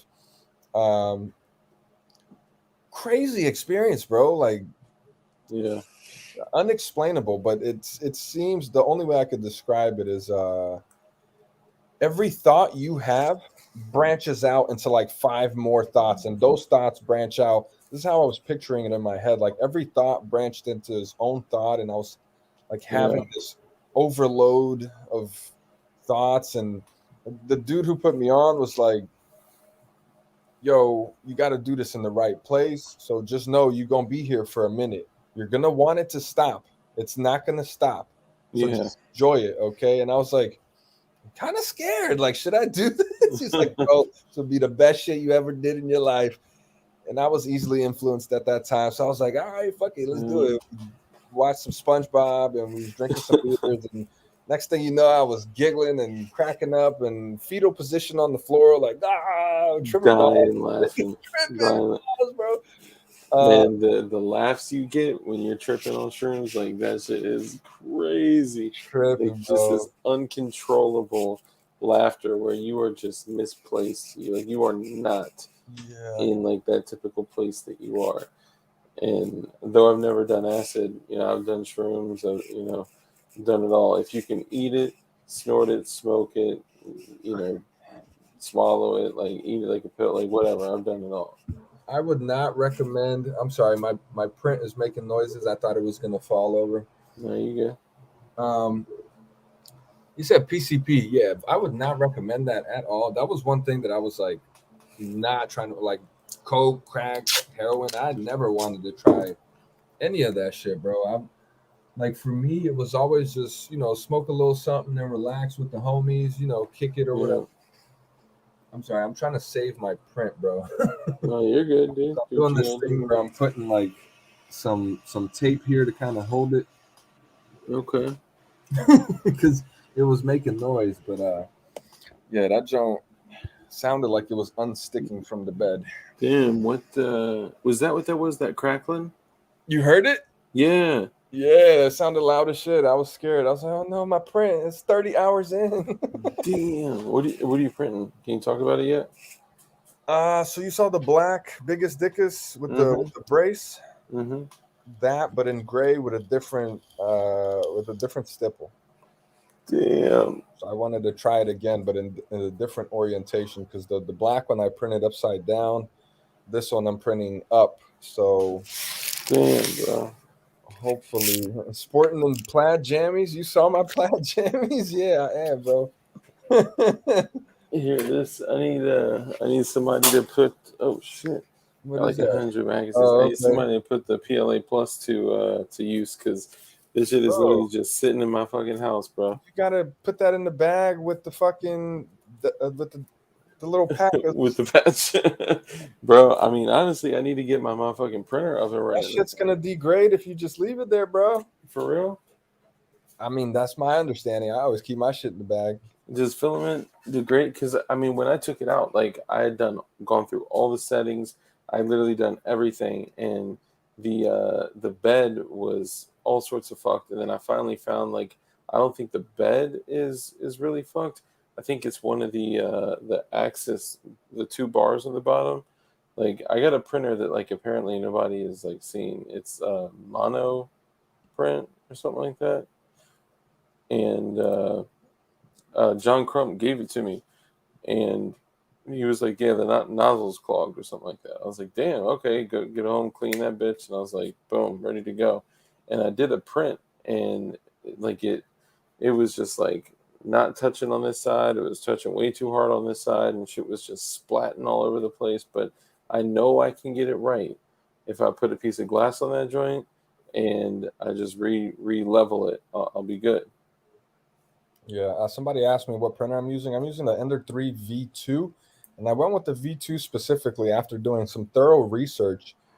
The extra $50 made sense to me. There's a lot of better upgrades that make it worth it. Like if you get the Ender 3, fuck. I hope Go ahead. If you need to check on your shit, man. I mean, I can't do nothing. It's like you just gotta let it play itself out. It's either going to drop or it's not. Damn. You can try to save it. I mean, if you need to, feel free to go ahead. Because I haven't been able to focus much on the comments. So if you want to check it real quick, you good, man. It's cool. But yeah, I was saying the 3v2 is more worth it than if you were to try to cheap out and just get the 3 Pro or the 3. Okay. Like Micro Center right now has a sale for I think it's the Ender 3 Pro or maybe just a basic Ender 3, $100 for a fucking printer, bro. 100? Like, they're trying to get motherfucker to buy printers. What's it called? It's called Micro Center? Micro Center, yeah. They have one around here in Rockville. It's probably the closest one to you. Oh, but it's not. I can't just go online and get it. I think it's a in-store only deal, bro. Damn. But he said the hot glue gun. You hot gluing your prints, Rich? Yo. Damn, that Ender 5 is nuts. Ender 5 is probably going to be my next cop if I do keep doing this, and I don't see why I'm going to stop. It's so bad, bro. Like, this thing is running 24/7. Anytime it's off, I'm like, I'm wasting time. I should be printing something right now. Dude, I mean, honestly, I'd feel the same fucking way. It's got to be printing something. It's more than paid itself already. I've made so many frames. I feel like each frame is worth $150 based on Polymer 80 prices. So yeah, my first 2 frames I printed already paid for the damn printer and the filament, and now it's like $3 to print a frame, bro. Like I've got a box full of test print frames. Like what did Booligan call it? He called it the buyback pile. Oh yeah. Oh man, that's dude. Somebody from our community made 2 pipe guns and brought them to a gun buyback in their area, and they were like, "Oh, we're all out of gift cards for the day." He was like, "Okay, when are you doing this next?" And they're like, "We're doing it this date." He's like, "Okay, I'll be back." I'm gonna take my pipe guns though. Yeah, he left with his pipe guns, right? Because there's no questions asked. Pulled up in a brand new Lex. It's like self-driving Lex. Like, yo, what up? I got these pipe guns. Ralph, you should start printing AWCY stuff. Their designs are a little more on the radical side, bro. I haven't found any Mac 11 uppers or like they're doing the what's it called? CZ Scorpion right now. I haven't found any parts for that. A lot of the stuff they're doing require very specific parts. I do like their AR grips. They've got some badass grips. Yeah, it looks like they kind of modeled that off the SIG. What do you call it? The Rattler, the SIG Rattler. It's really, really similar to that. So I'm going on Micro Center. I'm trying to find this motherfucking printer because the cheapest I've ever seen it was $158. That sounds about right. Yeah. Bob asked, do they run off the internet? No, Bob, they do not have to be connected to the internet, but I think we're going to get there someday. Yeah. If this legislation process keeps going as it's going, or not legislation process, if this administration keeps doing what they're doing, sorry guys, I have to say, I do think in multiple languages. So sometimes it's hard for me to word something the same way that I'm thinking it. Yeah, Ralph speaks English, Spanish, and Portuguese. Yeah, so sometimes I'm thinking in a different manner and it comes out weird. But no, I have think, a question about that, though. Don't let me forget that, but go ahead. I think where they're going is eventually you will need to be on the internet and the printers are going to be monitored as to what they're printing. Like, oh, is this guy printing a gun? Shut it down, push a button and kill your print or something. I don't know. But as of right now, they're not on the internet. It just requires a little chip. You put the chip in the adapter, the USB goes in your computer, you upload you got to slice the STL. Maybe I can share the screen here. Hold on. I was gonna say a lot of motherfuckers probably won't know what slice and STL means. Yeah, let me see if I can share the screen here. Let me. By the way, Walter, thank you for the super chat, brother. Sometimes I click on them while I'm present to them, and then I forget to address them. But thank you. He says respectfully dedicated to all those in chat who are winning the war and overcoming demons. Props. God bless. Hell yeah, brother. Thank you. Okay, so I couldn't show this because it opened a new window, but I was going to share the window. So you download the STL files. Let me share the screen here. And then you throw the STL file in your slicer. Can you see my window? Boom. All right, get Putang's bullshit out the way. Damn. Putang, you my guy, bro. I just want you to know that. I fuck with you. I do like to make jokes about how crappy your builds are, though. Damn. Hey, y'all are gonna hate my video, man. I'm like, you can do that shit with a razor blade. Oh, when I tell you how I did the channel, you are gonna lunch out, bro. So this is Prusa Slicer. Everyone hates on it except for Hoffman Tactical. Apparently, me and Hoffman Tactical are the only ones out there using Prusa Slicer. What do you think I downloaded? Prusa Slicer? Cura. Yeah. Yeah, everyone uses Cura. Everyone is pumping. So, I mean, I guess, but I have a brand new Mac, and the Mac I have has the M1 chip, which apparently is not compatible with Cura. So my Cura is always crashing. I can't slice it and see the layers. It just crashes and it never finishes. That may be why my shit was fucking up. You have the new Mac? I don't have a brand new Mac, but I do have a Mac, and I was having issues with Cura auto closing and shit. Yeah, if it's got the M1 chip, your shit's not going to work. So anyways, so I click on the file that I downloaded from the internet. I drop it in here. You can see that I can easily move this thing around. So because this is so big, and this is the frame that I'm currently printing here, they called this the biggest, dickest Invader PDW 17 Halo stippling. Damn, that motherfucker crackling like shit over there, bro. I hear that shit, man. I'm so worried, bro. Crazy. All right, so we're gonna flip this thing. You don't ever want to print like this, and it's funny because I've seen people print like this. They sent me a picture, bro. My shit came out looking weird. I'm like, bro, how the fuck? Damn. Print that shit on the side, bro. Like you tripping? Damn. Yeah, So I mean, you gotta I would actually do it. flip it. So let's make this thing. No, let's flip it the other way. So the way I'm printing it right now is up and down, but you can see it's still blue. It's outside of the build plate. So what we want to do is rotate this bitch 45 degrees. Now you see it's green. That's telling me that, okay, now we fit. But you can see these little corners here that look like they're half squares. Mm-hmm.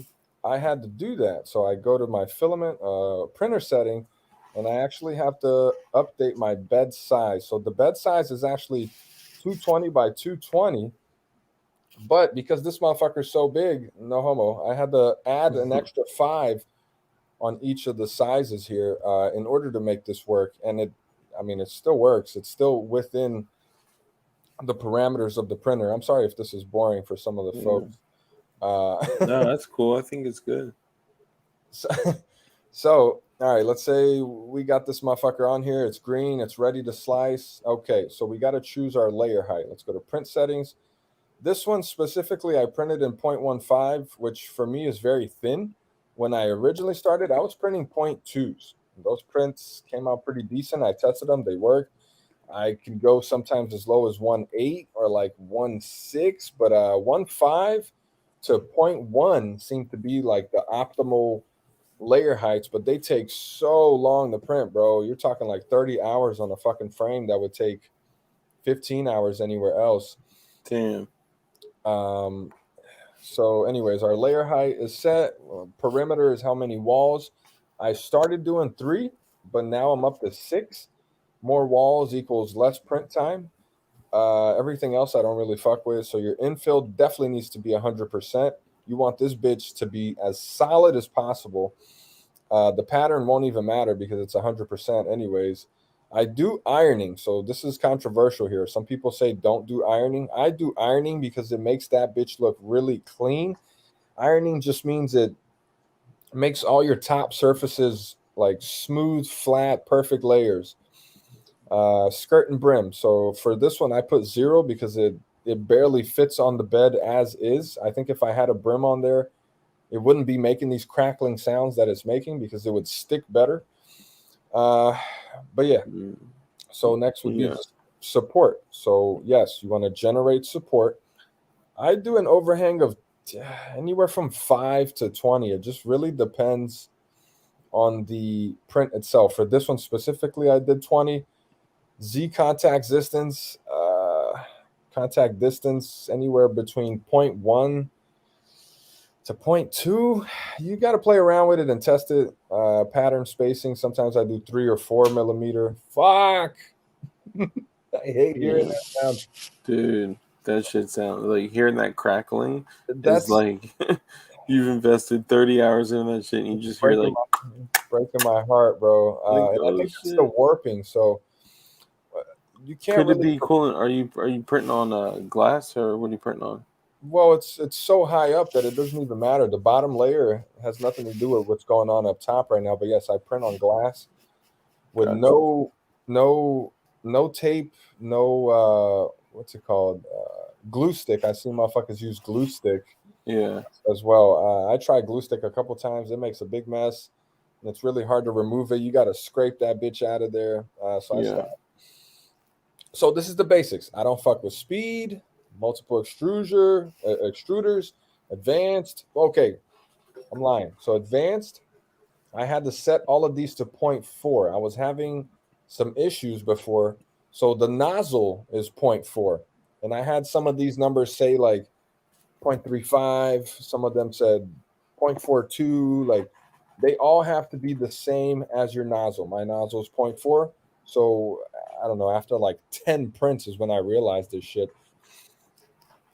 All 0.4, same as the nozzle. There we go. Overlap 30%. Like you want your layers to be like kind of on top of each other so thick better. So I do leave a 30% overlap. I don't fuck with anything else here. Filament settings, like extrusion multiplier, I like to do maybe a 1 or 2 more, like 102 or 101, just to make it squirt out a little bit extra, a little more extra plastic to make it tougher. Or in my head, at least, that made sense. These temperatures here are a little low. I actually go with 210 now and bed at 60. Bed at 50 gives you a better chance of no warping, but bed at 60 gives you a better chance at bed adhesion. So that bitch will definitely stick way better. Everything else is what it is, man. Like I said, I had to adjust the bed size here to 225 because it wouldn't fit. The biggest dickus is way too big. No homo. Yeah. It looks big.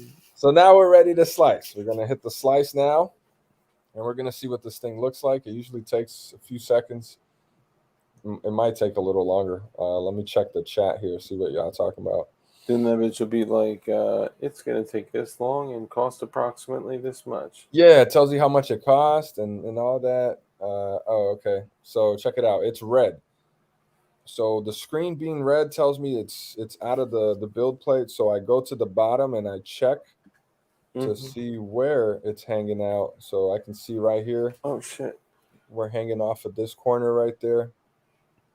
And yeah, okay, so we're hanging off that corner. So I go back here. I'm going to move it slightly this way, ever so slightly, and slice it again. Yeah, see, now it's green or not red. So this should be a successful slice here. Let's see. So this shows you where all the supports are. So this is currently what I'm printing. There it is. Okay, so it's not red. This is going to take 2 days, 21 hours, and 50 minutes. Damn. Yeah, it's a 3-day print, bro. Do you have cameras where you watch all your shit while you're gone? I don't. I just... You just let that bitch run? Just hope for the best, bro. Hope for no spaghetti. Yeah, spaghetti is when the shit knocks over and it prints in midair and it just creates this ball of spaghetti. I heard about that, yeah. Yeah, you Flying don't Rich just joined us. What's up, man? ah Oh, damn. He just left, too. Flying Rich. Oh, I thought Flying Rich was about to school us on some shit. No. So you can see down here, almost 500 grams of filament. So this is going to take half a spool. Yeah. $9.70. So like $10 to print this bitch, which for me is like, you know how much the Invader Flux costs, bro? That shit like $800. Damn. So $10 for a look-alike Glock version is not bad at all. Hell yeah. But yeah, this thing lets you like check literally every layer, bro. You just scroll down, you can see how it prints from the Yeah. beginning to the end, and you can play each layer. Like it'll show you what each layer is doing. You can see the nozzle head as it goes around and shit. Hell yeah. Pretty dope, man. But yeah, that is how you get your file sliced. So then you go to export G code, and then you take this, you put it in your little flash drive, and then you throw the flash drive into the printer and hope for the best. Yeah. All right, So so yeah, Ralph, can I 200. just chime in and tell you what you're doing wrong? Oh, Oh, yeah. shit. Well, I'm new to 3D printing, so please tell me. No, I'm goofing on you, man. No, seriously, you're doing all the good stuff. Just first off, I want to say hi. I've been, kind of Dark introduced me to you, so I've only seen you from Dark Show. So, Thanks, bro. and I've subbed both your channels, so I'm helping you out there. Oh, yeah. Appreciate that, bro. Yeah. So, I'm a little more. I'm a cloud architect, so I'm a little crazy on the geek side on this stuff. Okay. So I have Raspberry Pis that act as my print servers. They're running Octopi, I've heard and of I've that. got an AI spaghetti detective running on my network here. You can do a subscription to it, Yeah, I saw but them live with 3D General the other night where they were explaining that. yeah. So, but I don't do the subscription service. Everything stays on my network. Nothing leaves my network. Okay. So the AI lives on my network. It's not off network. So yeah, because I'm lazy, I don't, I don't do the sneaker net. I don't have to pull the little card out and plug it in over there. I can like from my phone VPN into my home network. I can say turn the printer on. What? I can say, oh yeah. Oh hell yeah. So That's crazy. and then I got the webcam on the printer, with the Octoprint. So it's actually watching it. It'll do a animation of it, the time lapse animation. I can see while it's printing, and that's what feeds the spaghetti detective. Okay. So Well, spaghetti Rich, aren't detective. you, it's just a quick question. Aren't you worried that all this 3D printing will get into the hands of Al Qaeda? Oh gosh. Al-Qaeda. Here's the thing about it. So Bad joke. and I was, I didn't see all of the interview part that Ralph was talking about, but a lot of what Ralph was saying was true AF, but Yeah. the short part is what if you're smart enough to 3D print a gun, and kudos to the guy that did the Slamfire, the Slamfire 12 gauge. Yeah. I mean, that's low tech. I mean, what you wake up in the morning, you drive to the store, you buy an end cap, a 3/4 inch pipe, a half, whatever size. I'm not going to give any more detail. Maybe a Yeah, crazy I glue wonder who a it roofing was. nail in the back, Come and on. so within minutes, you built yourself a Slamfire 12 gauge. Right. Yeah. But look, I mean that Glock. Hey, Ralph, have you seen the Glock bullpup? I have, yeah. So the Glock bullpup. I mean that's 60 hours worth of print time. It's a big motherfucker, yeah. But Yeah, I I was mean, a fan of the look, but it's a cool design. It's just not It's my like thing. his baby. That's been his baby for the It's longest. it's I'm the monkey that pushed print on the typewriter. I had nothing to do with it. That's all Control Q. I want to just make sure everybody understands that. I've messed with a couple of things on it, but that's realistically, I've had nothing to do with it other than pressing print and putting one together. Man, you got to put a lot more work into it. You got to do filing, you got to do fitting, you have fitment issues, you have action issues, and you got to go through troubleshoot. Like, Really? yeah, did you not have any Really? of that happen?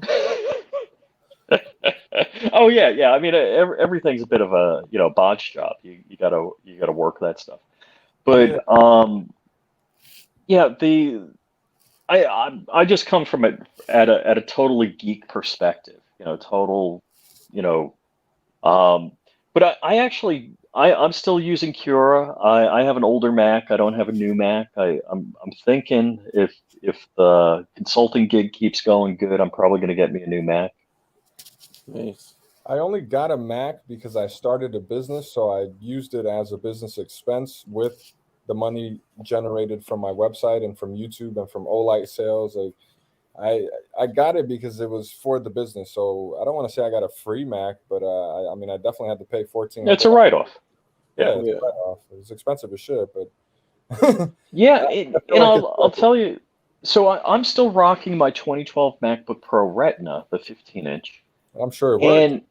and it's still doing good. I mean, I've upgraded stuff on it. I've upgraded some hardware on it.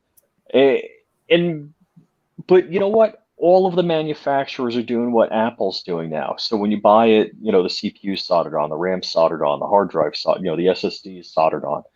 So it's not like you can get a Lenovo and then you can, like, hey, I need more memory, I need a different CPU or more storage. That's not happening anymore. Everybody's going the same way Mac did with their computers. Okay. Although the new one, once they got rid of the touch bar and they added some ports back on it, I'm like, yeah, that's cool. All right, now we're talking again. Because I mean, if you travel with your Mac, you're going to want the SD card slot. I can't believe they dropped that on the touch bar versions. So you have to get what they call a dock. So there's Yeah, one. yeah. That's so it's bad enough screwing. You're paying $3,600 for a computer. Now you got to buy like another $200 dock to give you ports. Yeah, that's stupid. That's like really. I'll tell you the worst ever. And again, I'm a tech geek. I'm a corporate tech geek. I go to Apple and I had a problem with my video card on my Mac. I'm like, hey, I've got the core dump, I've got the files here on the thumb drive, I got blah blah blah. This I backed my computer up 3 different ways, and it's so insulting. I go to the Genius bar to talk to the genius. Like, all right, here's the core dump from the kernel panic. I got it on thumb drive. He's like, do you have a video of it doing it? I'm like, no, I've got you the errors and the actual core dump an engineer would look at. He's like, but you mean you don't have a video of what you're saying happened? I'm like, so you think I'm going to be able to sit around and roll video all the time at the precise moment, the GPU is going to go south and cause a kernel panic? Yeah. I couldn't believe these guys. I didn't. The audacity of them calling themselves genius. It's like, oh, the genius at the Genius bar. It's like, yeah, not quite. Not quite. So what I would suggest, bro, and I could probably hook you up, is we could get Chairman Juan maybe to work on the file. He's a great remix artist. So Chairman Juan could probably spice up your bullpup and make it look really badass, man.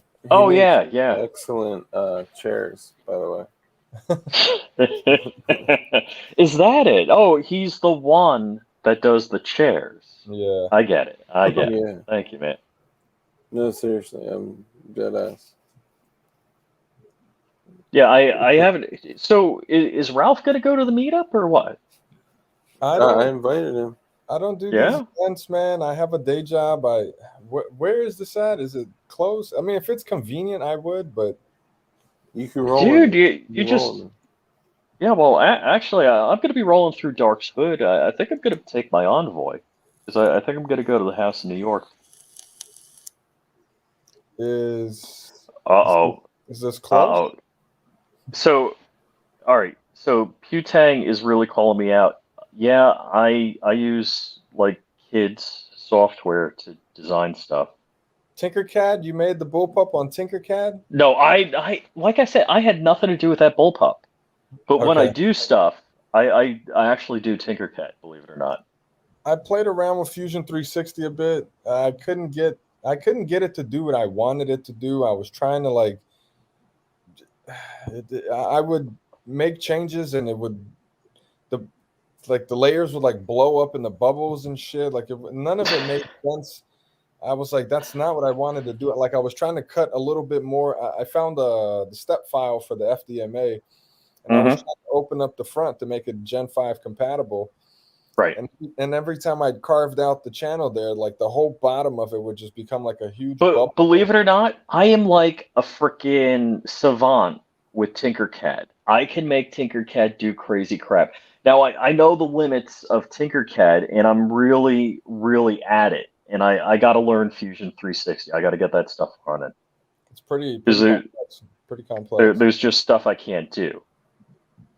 But yeah, if you're talking about, I showed, yeah, I'm not going to talk about it. So I'm working on something. Not exactly. It won't fire anything. Let me put it that way. I'm working on something. Dark is seeing it. Oh yeah. So as a matter of fact, I'm going to screen share got something in the exactly works. you're not screen sharing anything, man. what he's referring to right now. Yep, take a look right here. I'm just joking. Yeah, that I'm is trying to not say happening. that's on my screen. Yeah, it is embargoed. It is embargoed for a period of time. So I'll show you guys what I'm working on. I have a pack, I guess is what you call it, that I'm going to drop. It's based on 5 different frames. So these frames will be the Chairman Juan P80 Ralph remix. So this essentially it's essentially the Chairman Juan frame, but this one specifically here has no stipple. It feels amazing in the hands. This thing feels better than the stippled ones, and Chairman gets so mad when I say that because he's like, motherfucker, you know how much time I spent on those stipples? Like, motherfucker, it feels better without it. But as you can see here, the front channel area is made for a Gen 4, Gen 5. Oh, my bad. Hold on. It is made for a Gen 4, Gen 5 slide. You can see how big that channel there is. And the Gen 3, Yeah. I mean, I'll put a Gen 3 right next to it. Hold on, let me open a Gen 3. Or not even the Gen 3. Well, yeah, a Chairman Juan Gen 3. 3D file, 19x standard. Okay, I'll open the 19x standard next to it. Essentially, all that was done here is the channel area was opened up. So you can see, hold on, I'm clicking the wrong shit. There we go. So you can see here, these 2 little humps were removed from the front and the back, but that wasn't enough. So Chairman is in the process of moving right now, and he hasn't had time to rework it. But essentially, this bottom part here needs to go 1 millimeter lower because it's scraping on the bottom of the slide, and then it's finished. It's as simple as that. And then we'll be able to have the Chairman Juan frames being able to, we'll be able to use Gen 4, Gen 5 slides on the Chairman Juan frames. But this pack will have this frame here that is found nowhere else. I call it the Blank Canvas 19X P80 Ralph edition. And hopefully I can put a little P80 Ralph logo on the bottom there or something. I don't know. Maybe I'll just leave it blank because it is the blank canvas. So this is intended for the folks who want to stipple their own frame. Maybe you don't like any of the stipples in the pack. Make your own. If you fuck it up, print another one. It's $3, motherfucker, and try again. You know, so I thought it would be a good idea. You can paint it, you can stipple it, do whatever the fuck you want with it. It's a blank canvas. But yeah, that's what I'm working on right now. Gen 4, Gen 5 compatible Chairman Juan frames. Cool. Yeah. Oh yeah. Dude, that shit's dope, man. I'm excited to get into printing for real. I fucking sorry, I'm starting to get past my bedtime now. I fucking have been meaning to fix my goddamn printer, man, but I just haven't been focused on it. Dude, forget that printer. Go to Micro Center, blow the $100. 3 hours later, It says you're gonna have 200. Ender 3. I just pulled it up. It There's says a $100 coupon. I forgot what it is, but there's a deal out there. There's a $100. I think if you use code DARK, you get it $100 off. Yeah, right. Yeah, this ain't JSD. Oh damn! I can look it up, bro. Somebody had messaged me, and I was like, "No, thanks, I'm good." I've definitely been seeing them on Amazon for $150. I'm like, son of a bitch. I mean, good price. 158 is the cheapest I've seen it. So, That's Ralph, still cheap enough. are you using the Capricorn tube? I don't know what that is. You don't use the Capricorn tube, man? I can't believe it. Never even heard that word, bro. What is that? I don't even Uh, I don't it's- know what the fuck that is. It's a high temperature blue Bowden tube. No, I have the V2. It comes with the Bowden tube. Yeah, but I don't think the V2 comes with. Is it a white Bowden tube on the V2? Kind of clearish white, yeah. Yeah. That's yeah. You need the Capricorn if you're gonna print hot. Am I supposed to print cold?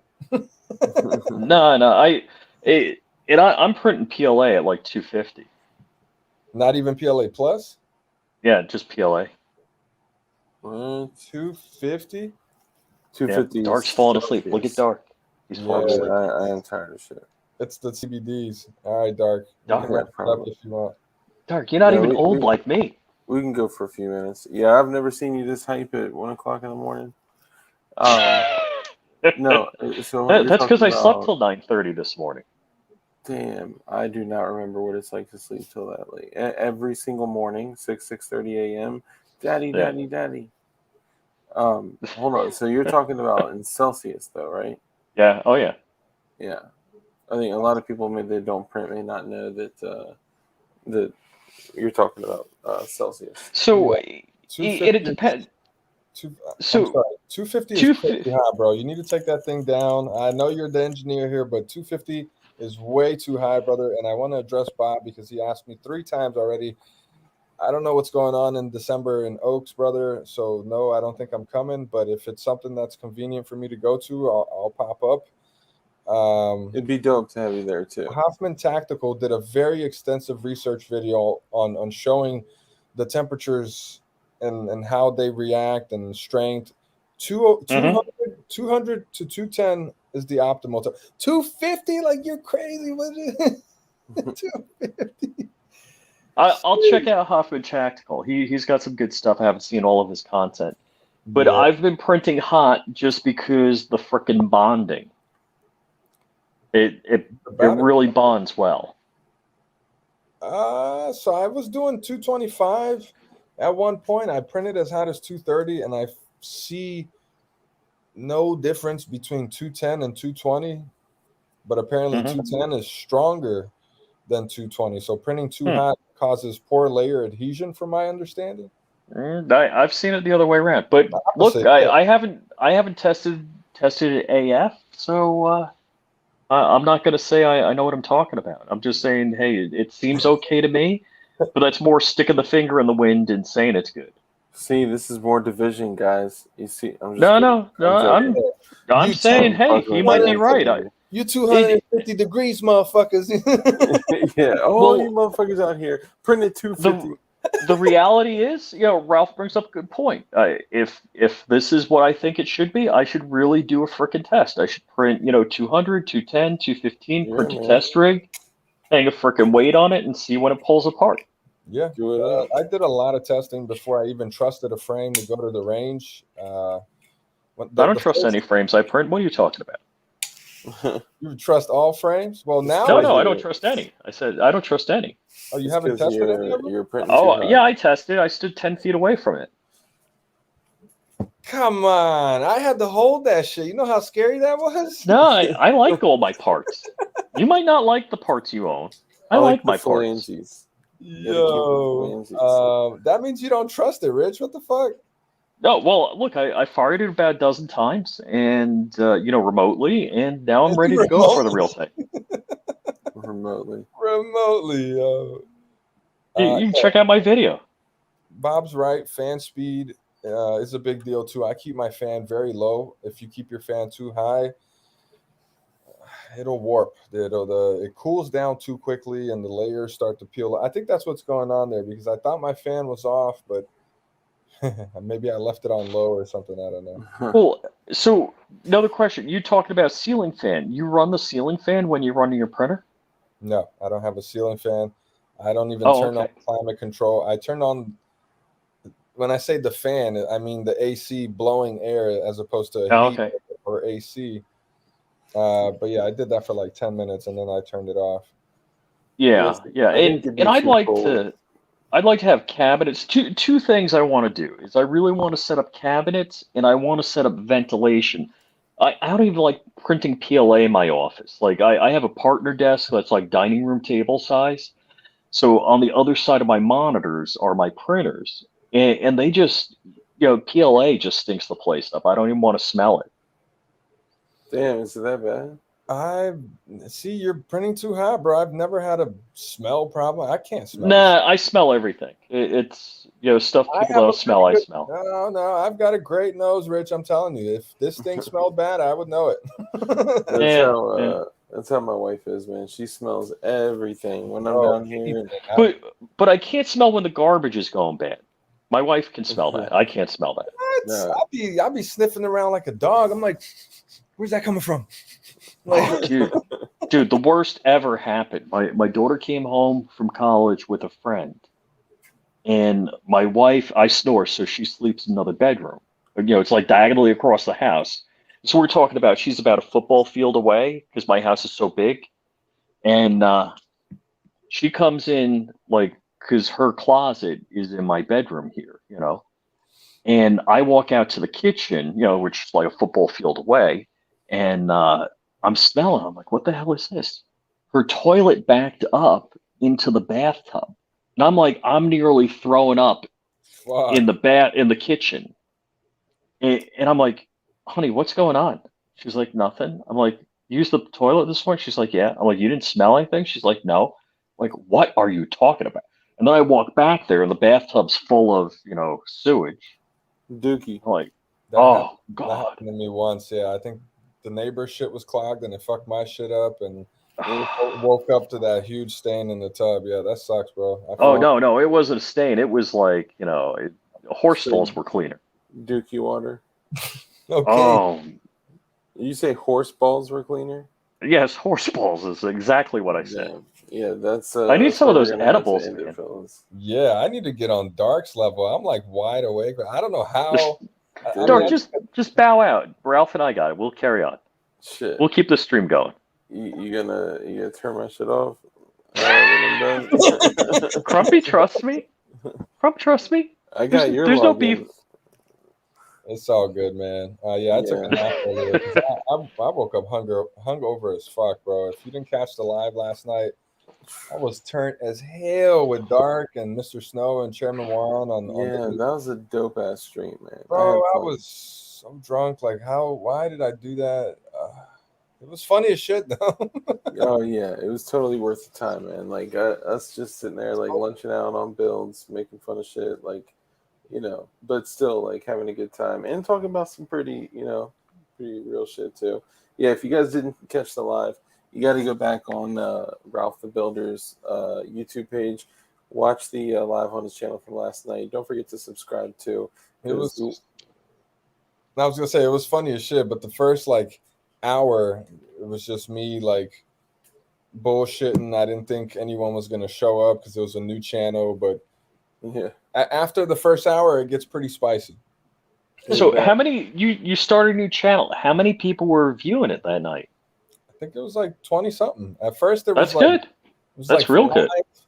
and then I was like, man, if we can get double digits, I'll start. And then I think after 30 minutes, we had like 15 people.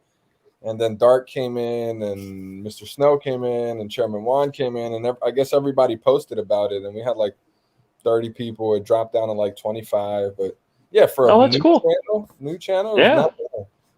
Oh yeah. I got people hit me up like saying like, oh, they were coming in the chat. They were like, oh shit, I saw this on Dark's Instagram. I was like, oh shit, I got motherfuckers following me on Instagram.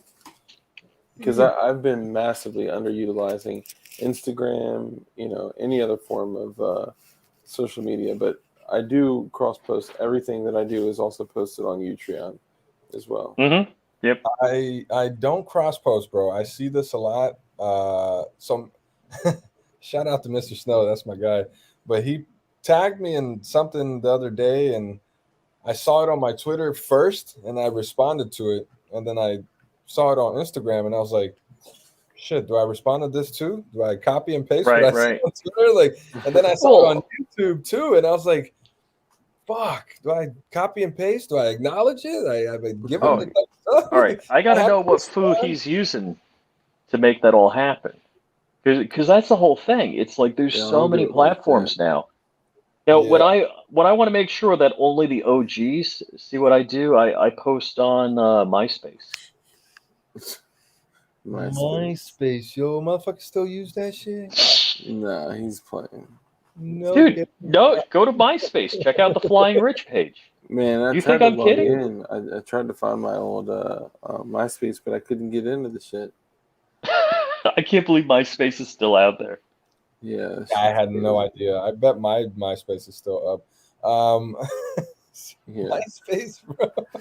Hey man, shit. MySpace was like the realest. All right, but gentlemen, we're gonna have to end it on this. I think I want, just because I'm like literally about to fall asleep. You're falling asleep, bro. Yeah, I know, but I'm awake. Like after this, I'm like gonna chill out, like watch a movie and shit while I lay down. Watch a movie.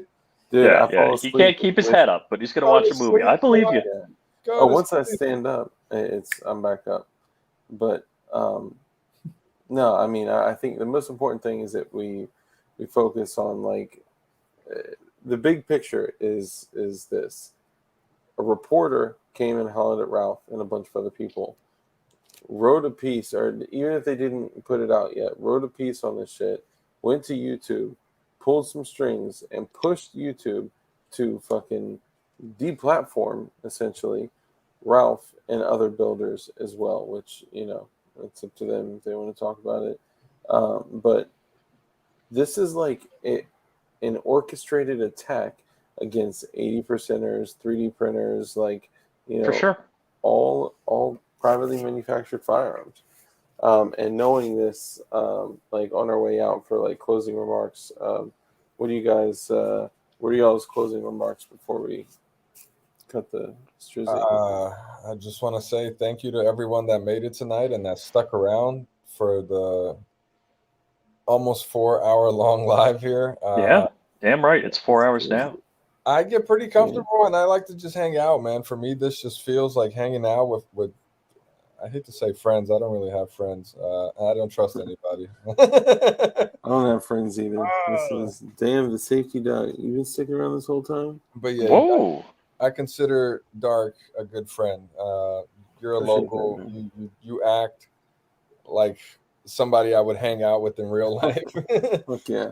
And I appreciate everybody showing love, man, because I have a lot of haters. Some people don't like what I do. They think that mixing the drinks with the firearm gives the community a bad look. And I have a lot of folks who like highly don't fuck with me. Like I could post something and it'll immediately get wait.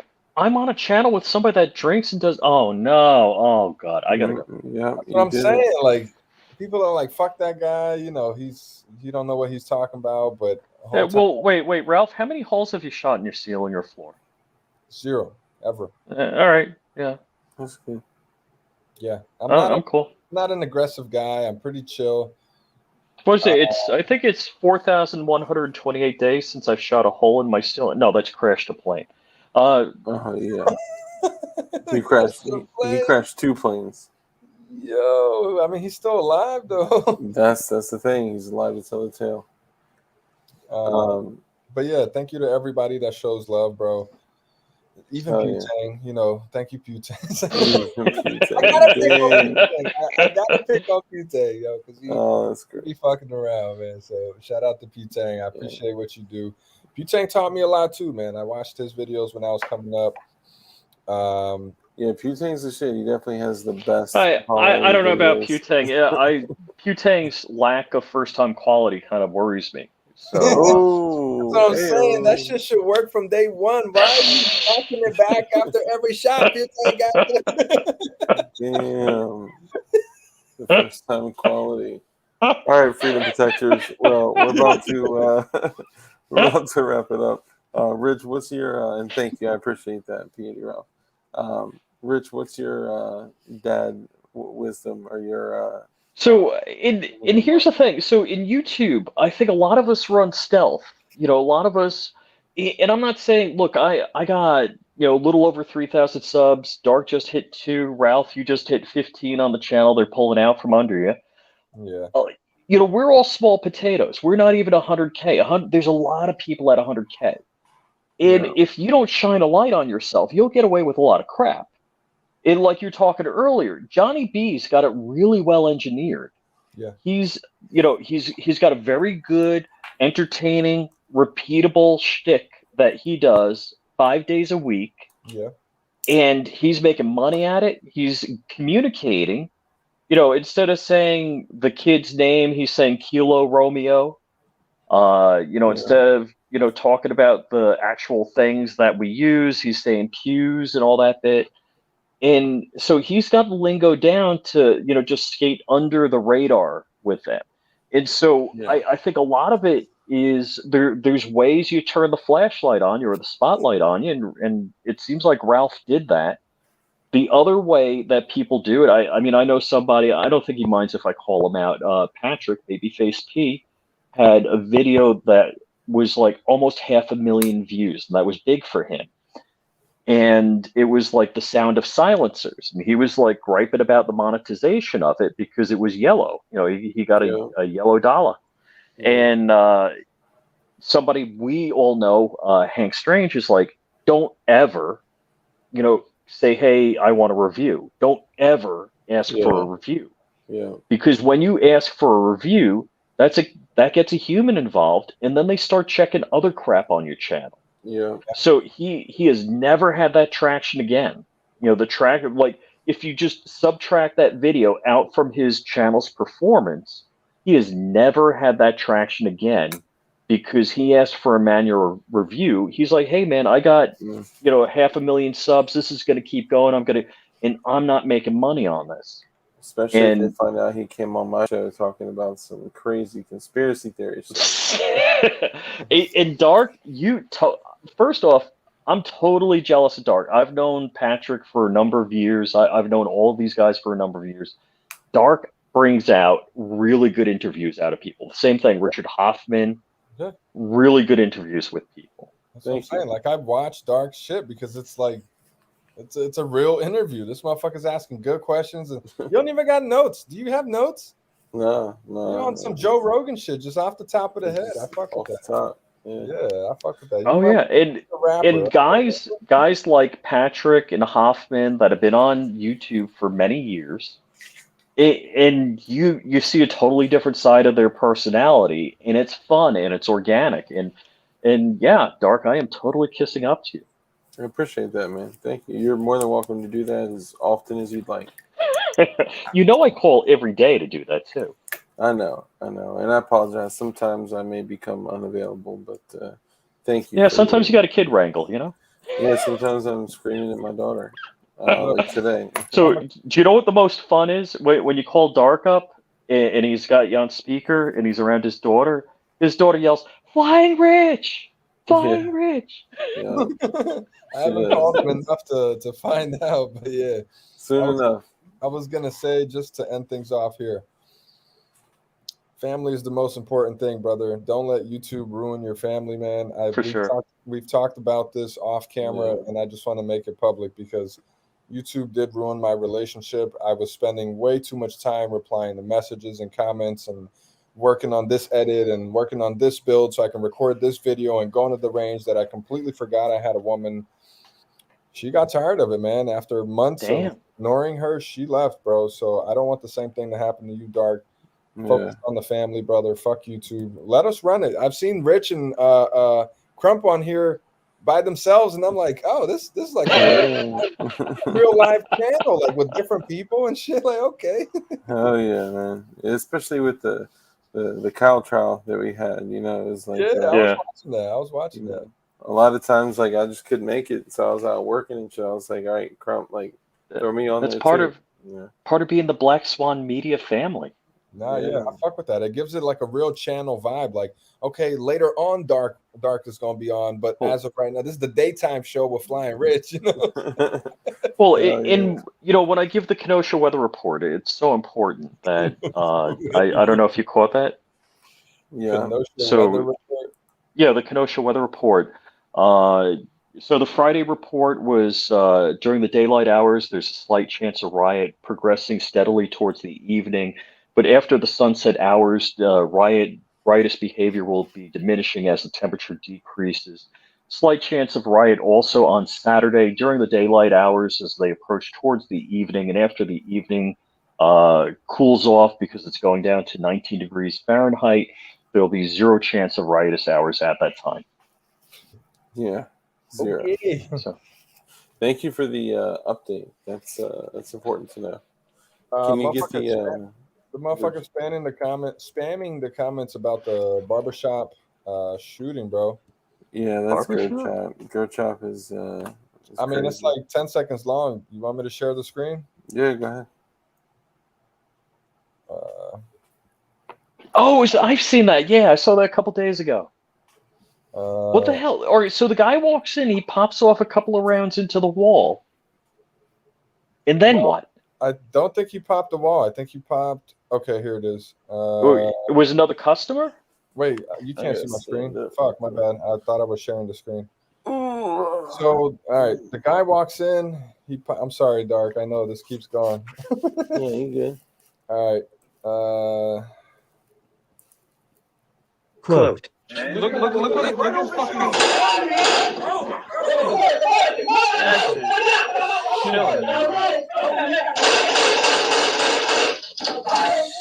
So this is a grainy ass video. Yeah.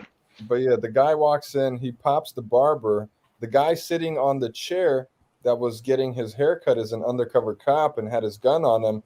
The shooter told him, "Move, move." He said, "Muévete, muévete." The guy moved, turned his back to the motherfucker, and the cop was like, "Oh, okay, pow, pow, pow, kill you." But Yeah. all right, that's what bothered me. So he's like, what, 12 feet away from the guy? He fires 6 rounds, and the guy's still alive? Oh yeah, that's dude. crazy shit. That's that 9. That's that 9. The human body, man, is capable of doing some crazy things, man. And there's been like crazy instances where there's no I'll give this example. So the shooting I was talking about earlier, where my boy shot one dude first, dropped him immediately like a sack of shit, and then the other dude, when he was running away, he hit him twice in the back with a 22 Magnum. First dude was a 9. His gun malfunctioned because he didn't listen to me about what to do with his Glock, and it malfunctioned, and he was fighting with the dude over a jammed gun, and then he finally just had to like let go of it and ran to the safe and grabbed a North American Arms 22 Magnum single action joint and just click, bow, and then the dude was still running down the hallway, click, bow, hit him twice. Dude almost died off of 2 Magnum rounds, man, from a 1-inch barrel. Right. 1-inch crazy. barrel. Yeah, but the whole reason I was bringing this up was because I don't even remember now. It was something on the lines of, yeah. Go ahead. I'm thinking if somebody's got their back to me, you hit 2 center mass, and I mean, either a cranium or the pelvic girdle, drop the guy. That's right. Sorry, I was going to say when he shot dude directly in the sternum with a 9mm jacketed hollow point, it totally blew through his spine, dropped the dude. He was still alive for over a half an hour on the ground, screaming, "Why? Why? Don't do this to me! Why'd you do this to me?" What, like a half an hour of listening to homie bleed out and die. So Putang, don't worry, brother. We're gonna get the 24-hour streamathon. Rich, I know Rich is We'll gonna be tag team. down. Dark, set it up, brother. I'm down. I'll pop in for a little and do some shit. Yeah, I'm down. Do a 24-hour stream, brother. Fuck it. Let's do it. I'll drink a Red Bull. Crumpy will be on for 22 hours. Yeah. Right. All right, man. Let's call it a night.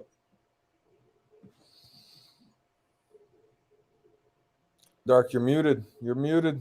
My bad. I'm sitting here talking and shit. I'm Yeah, I muted. was like, I can't hear you. I was gonna say thank you all for stopping by. I appreciate all you guys coming in, taking the time to spend time to. I mean, all the super chats. You guys are awesome. Thank you so much. P80 Ralph, thank you. Flying Rich, thank you. For sure. Flying Rich, you can just leave now. I'm just playing. I'm joking. No, but seriously, thank you. And guys, I apologize. Sometimes it is challenging when the chat is moving at that speed. When we had, 50 to 60 people in here mostly at one time, and then when it slowed down, start getting a little sleepy. But no, I appreciate all you guys, man. And I'll end it on how I always end it. I always say, be kind. It's so important to just in your normal everyday life, just be kind. It costs you nothing, and it nets you so many positive results. So be kind. Number one, always carry if you can, and all that stuff. But most importantly, be a loving person of compassion, care, contribute to others, and practice violence, and just be as dangerous as you possibly fucking can be, always.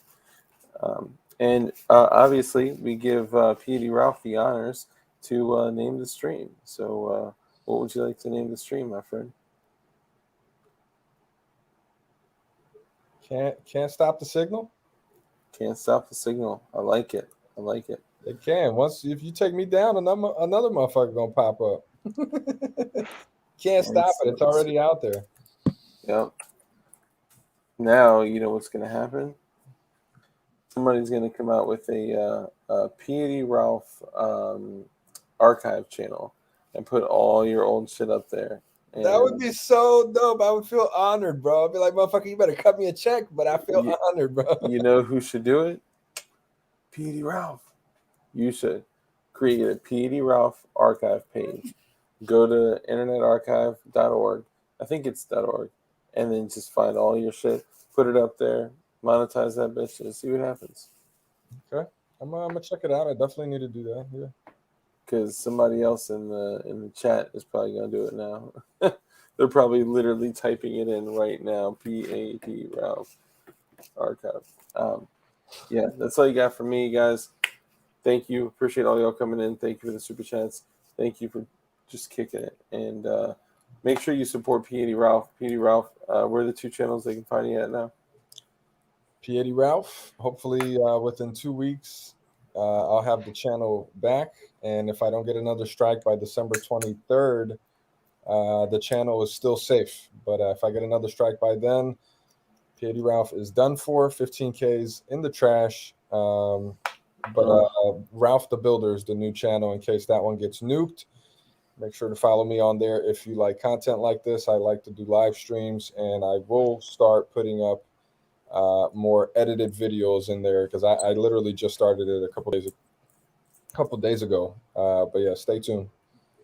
Hell yeah. And Flying Rich, they can find you on every single gun podcast in the world, and also Flying Rich on everything except Instagram, where it's Flying Rich _ actual Official. That's right. Yeah.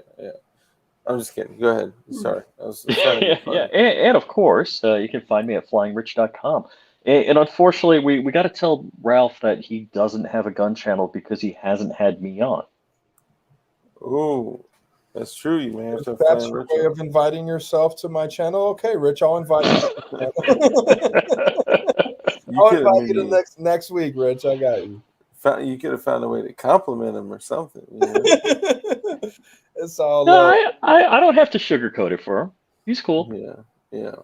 Sugarcoat shit. I don't like sugarcoating. Yeah, I don't sugar. It's carcinogenic. Yeah, sugar's bad for you. Yeah. All right, y'all. Thank y'all for coming. I appreciate y'all. No y'all doubt, take man. it easy. All right, guys. Peace. I'm going night. Later.